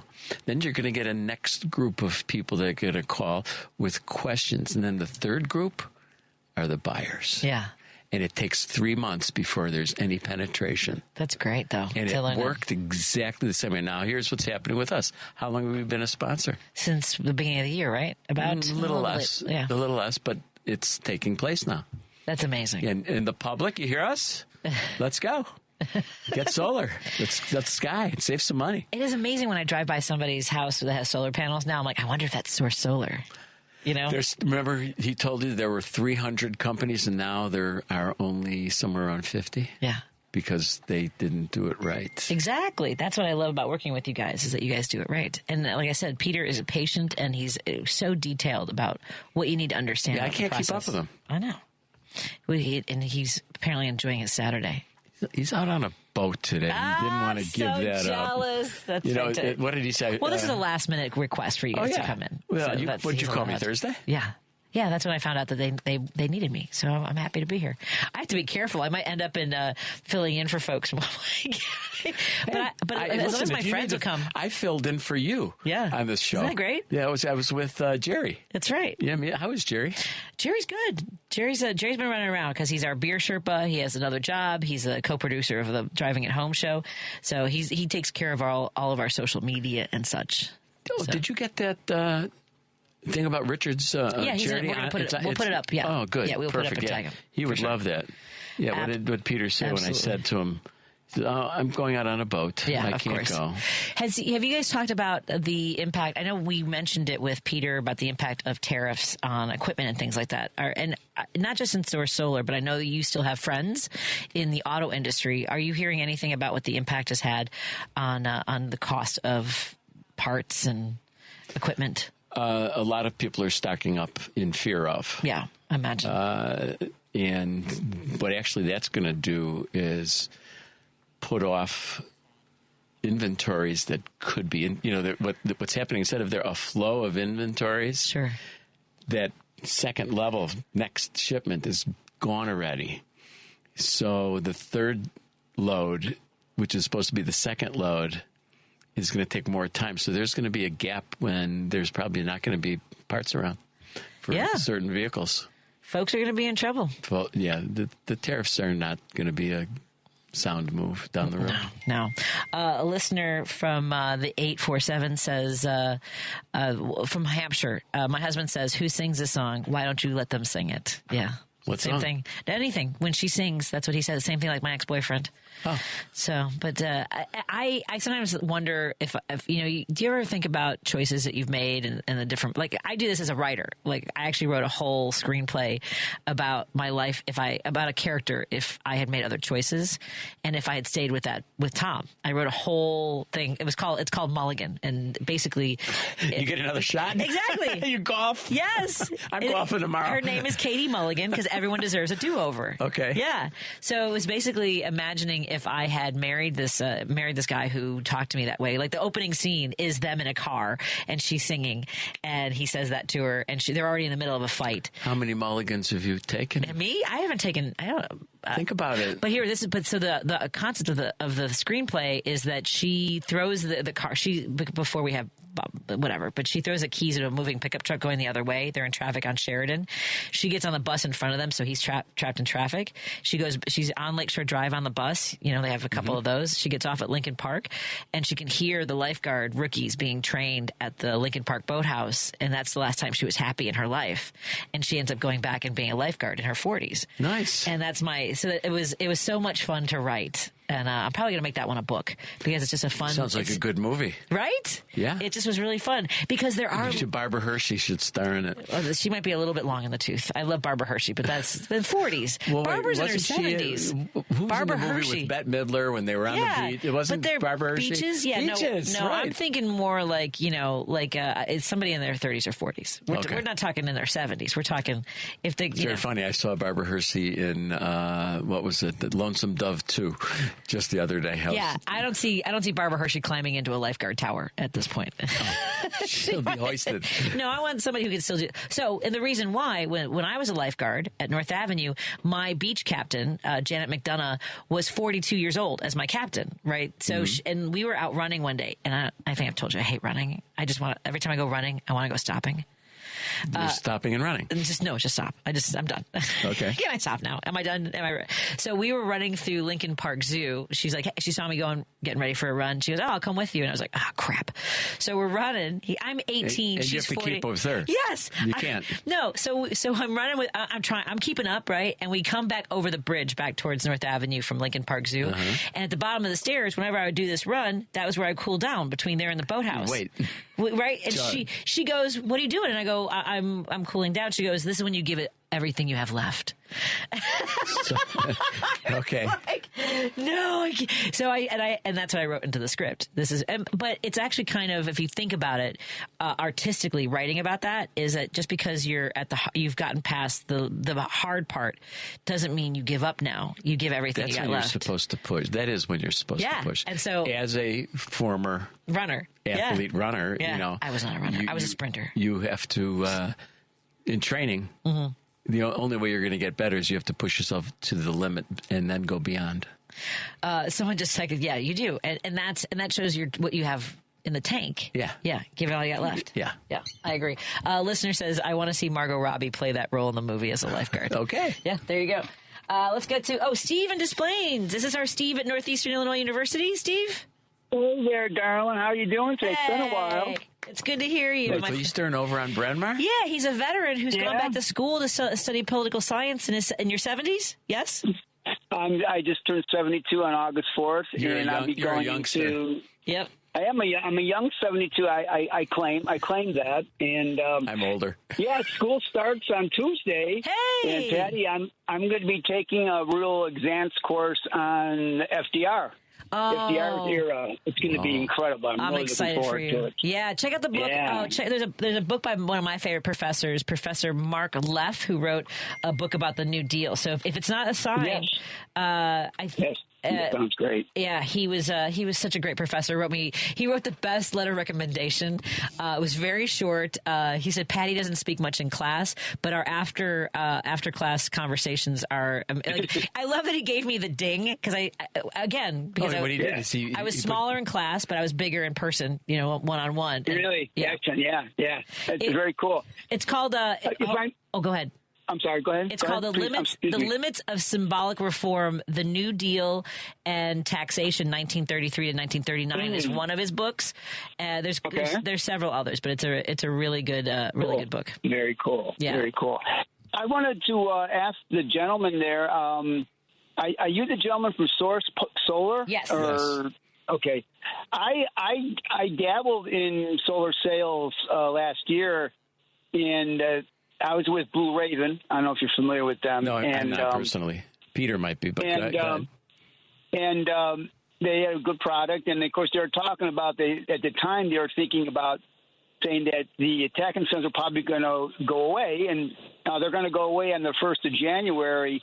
Is there anything in the pipeline to bring them back or modified? Because I'm thinking of getting back in it, quite frankly. Well, let's go there. So, first of all, the incentives do expire for homes January 1 or December 31st, whatever you want to call it. So that's number one. And if you do want solar or you're exploring, you better explore now, because there's a lot of steps you have to take in order for you to get it and have the incentives work in your favor. Now, if you're a business, then you have expiration December 31st, 26. Another year. Okay. You have another year. Okay. Now, will it come back? Well, let's talk about a new administration, and you're going to have to wait a little bit for that to occur. So either a new administration or the administration decides that what they've done isn't the best for our portion of the planet.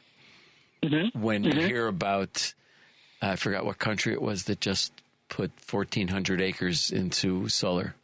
Some country just put 1,400 acres worth of solar just so their people can have reduced electric. Got it. Excellent. Yeah. Excellent. Okay. Real quick, take your time. Are you guys hiring at all? Do you guys hire salesmen, or as a curiosity? Call in. And Source Solar's numbers on the website. Source.solar. And ask for Peter, and tell him you spoke with me, and you can see. What is your specialty? Residential or commercial? I was homes. I was doing homes in the southwest suburbs. That's sort of the office I was hired out of, and I learned a lot about it. And then the manager of that office got a better deal, and the office closed, which in sales, things like that tend to happen overnight. I went there one morning, and the office was closed, and the stuff was gone. And so I went back into my trade. I'm a tuck pointing contractor by trade. I've been doing it for 40 years. My dad was a tuck pointer. Tuck pointing is great, yeah. I'm still doing it, and but the sun is setting on my masonry career, if you will. I mean, I can still do it. I'm lucky. I'm pretty vigorous still, but I'm looking down the road here that I need maybe to move inside and work with my brain versus my back, and especially now when I'm back at school, so Well, here's something you should think about. If you have, I'll give you guys a call, and who knows? Hold on. Who knows? If you have the knowledge, since you've been in tuck pointing, and you have the knowledge of the properties that you've already worked with and on, use your brain and your school knowledge. Circle back and think of what properties could qualify for solar. And by that I mean, is the pitch of their roof proper? Does it face south? Do they have too many mechanicals on their roof? What makes sense?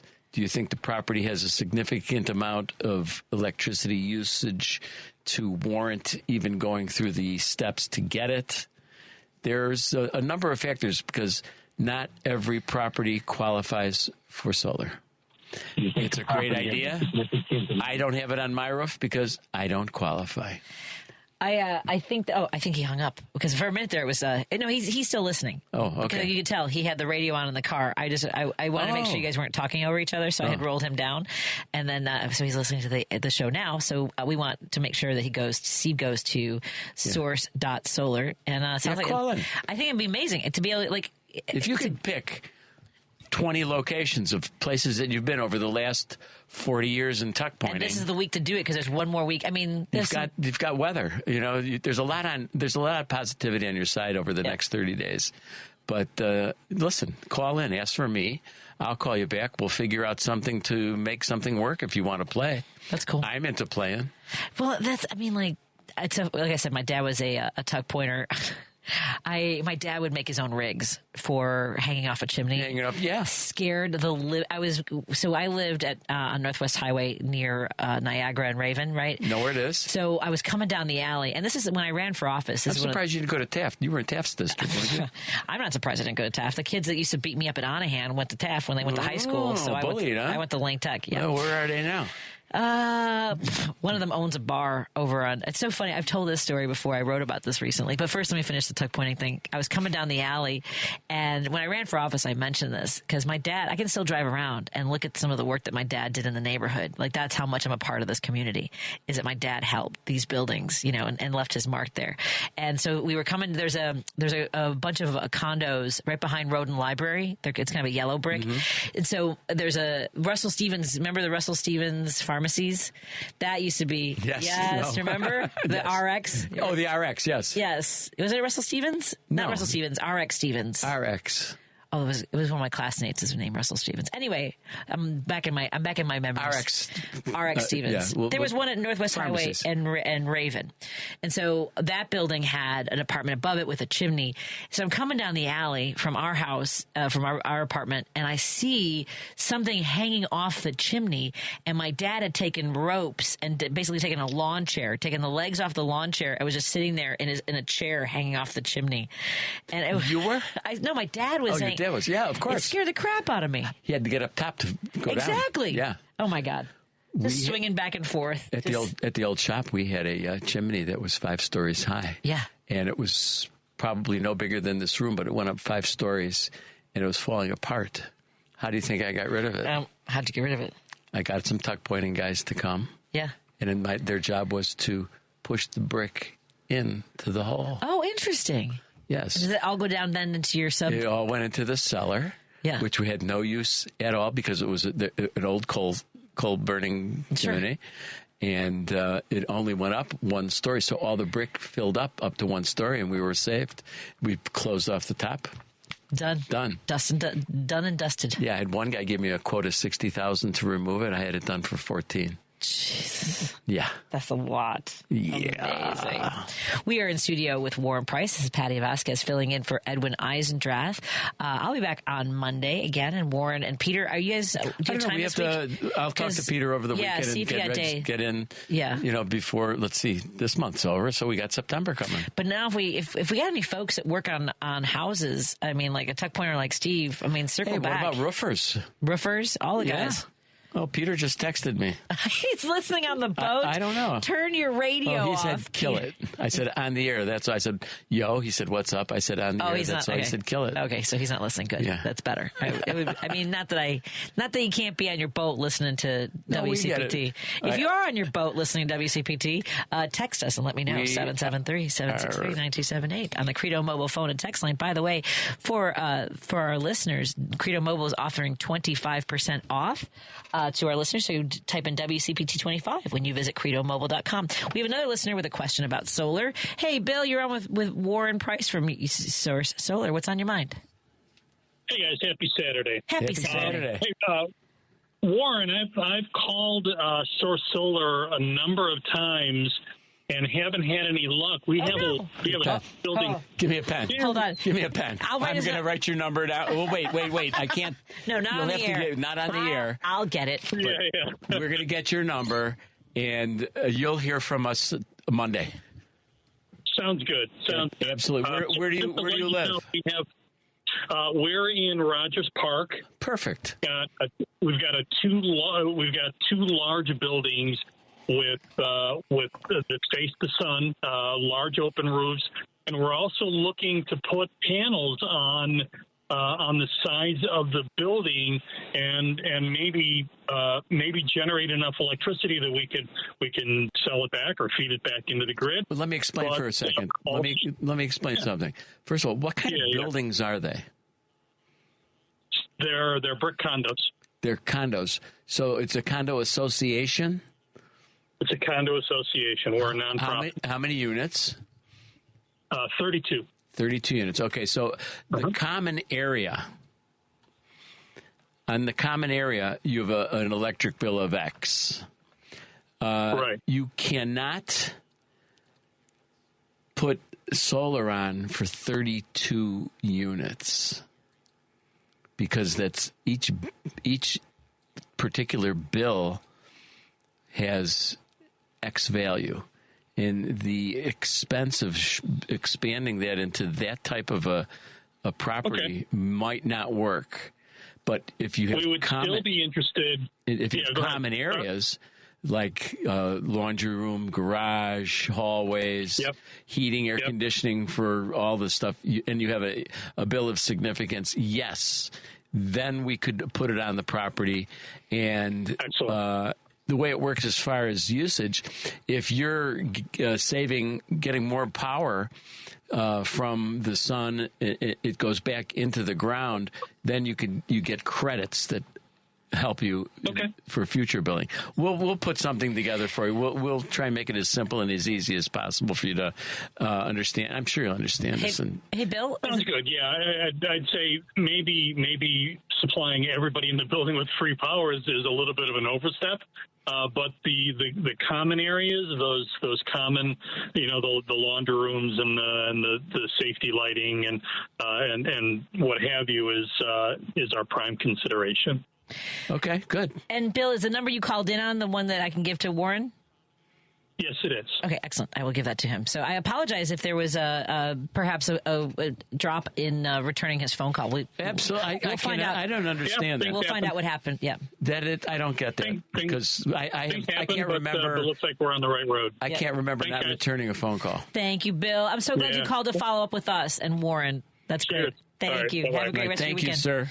Awesome. We'll get you for sure. Excellent. That's exciting. Yeah, that's interesting. I'm more interested in is why he didn't get a phone call back. Me too. I know you and I are both a little bit. We're both a little bit. Yeah, it's very important. Communication. This is a stupid story. It's more about how I feel stupid looking back at myself as a 16-year-old. Do you know those laser zone places? Yes. Laser tag. Well, so this was in 1987, right? So just when it came out. This guy Dragos, I think was his name. Dragos. I don't know. Yeah. Dragos from Sylvester Stallone movies? No. Yeah, right?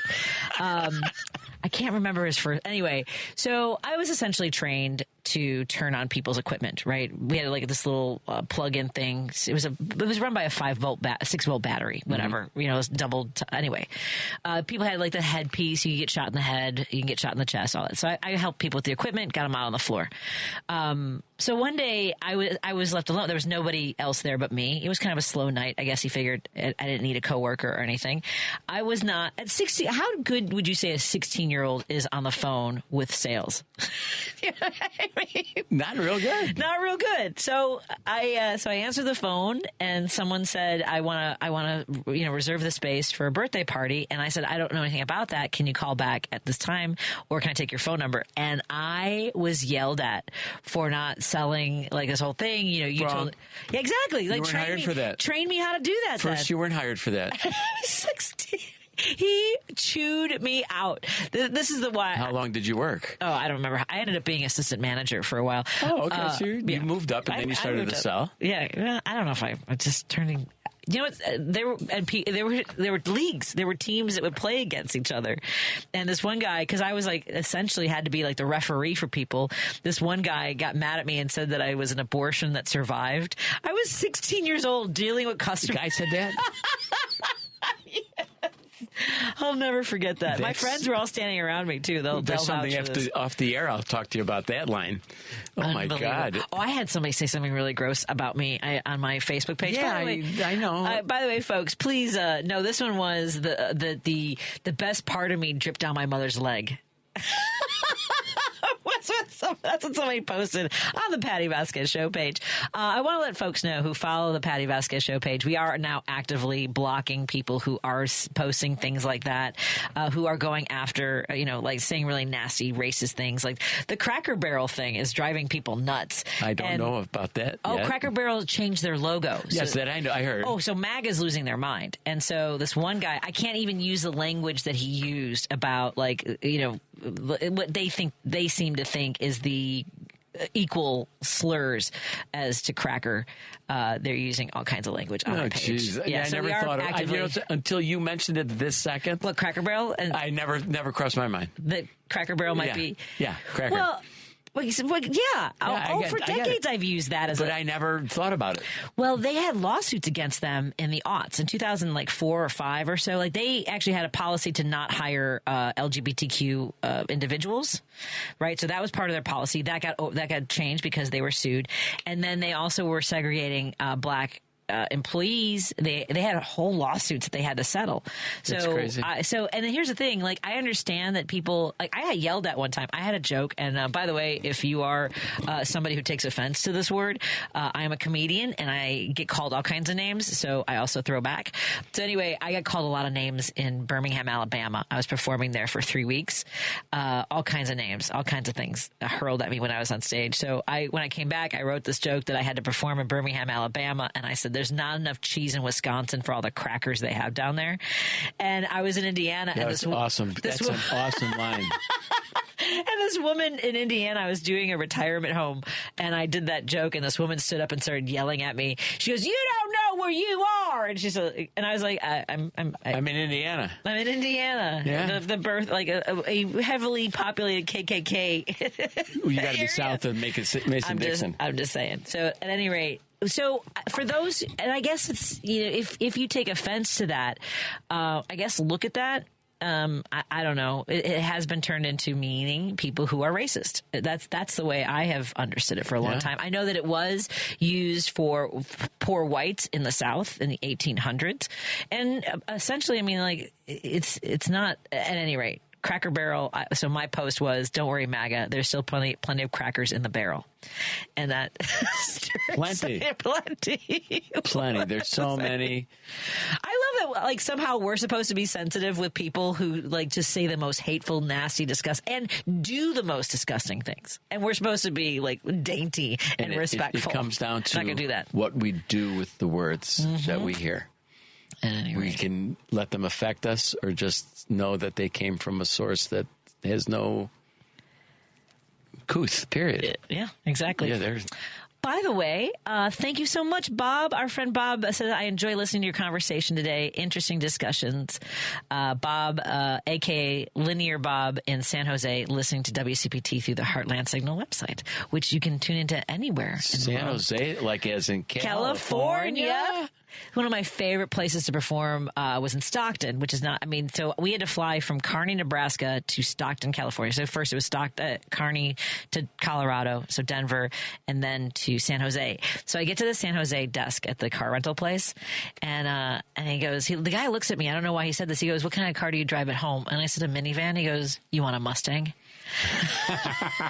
I drove a Mustang in wine country. It was amazing. Convertible? Yes, it was. I was just like, I felt like I was flying. Well, no, he did the right thing. Oh my God. Best customer service in the world. He took what your life was and he changed it for the weekend. Yeah, he saw a mom in front of him and he said, "This lady needs a break." Yeah. It was amazing. Yeah. So from San Jose to Stockton. What is your favorite car to drive? I know that you have mentioning that, I actually rented a Ford Mustang when I drove through New Mexico with Kim. 30 years ago. It's a great car. What's my favorite car? Yeah, now one that runs. All right. My favorite car is Toyota. Yeah, I agree. The brand Toyota. Sure. I just bought a 2015 Highlander. It's the first car I ever paid retail for. Wow! I bought it from a friend of mine who passed away. His wife called me, and that's nice. It's another story. And I wanted this car because I knew it inside out. Sure. I have a 2013 Camry, a 08 Camry, an 07 Highlander. I love Toyota. I have just two. Run. Yeah, I bought one from you and one as a recommendation from you. You still have it? I both. Yeah, love my cars. Absolutely. I do love the new Priuses, but I love my old Prius. The new Prius is pretty hot. Pretty. Yeah. I don't know if it's got enough trunk space, though. Oh, for the wheelchair for my son? Yeah. We'll figure it out. Warren, it's been a pleasure. Everyone go to source.solar and make sure you make an appointment. If you've been thinking about getting solar panels on your house, it's time to hop off the fence. Hey, Lily, Claire, Kim, Sarah, everybody. Thank you, Paul Shivari. This has been a lovely Sunday with you guys. Have a good one. Thank you, everyone, for calling in and texting. Again, Credo Mobile was our phone and text line. Go to credomobile.com, and you can get a count of 25% over the next 2 years. That's WCPT 25. Thank you, everybody. Have a good night. I'll be back on Monday. Do I hit this, or do you take over? I hit it.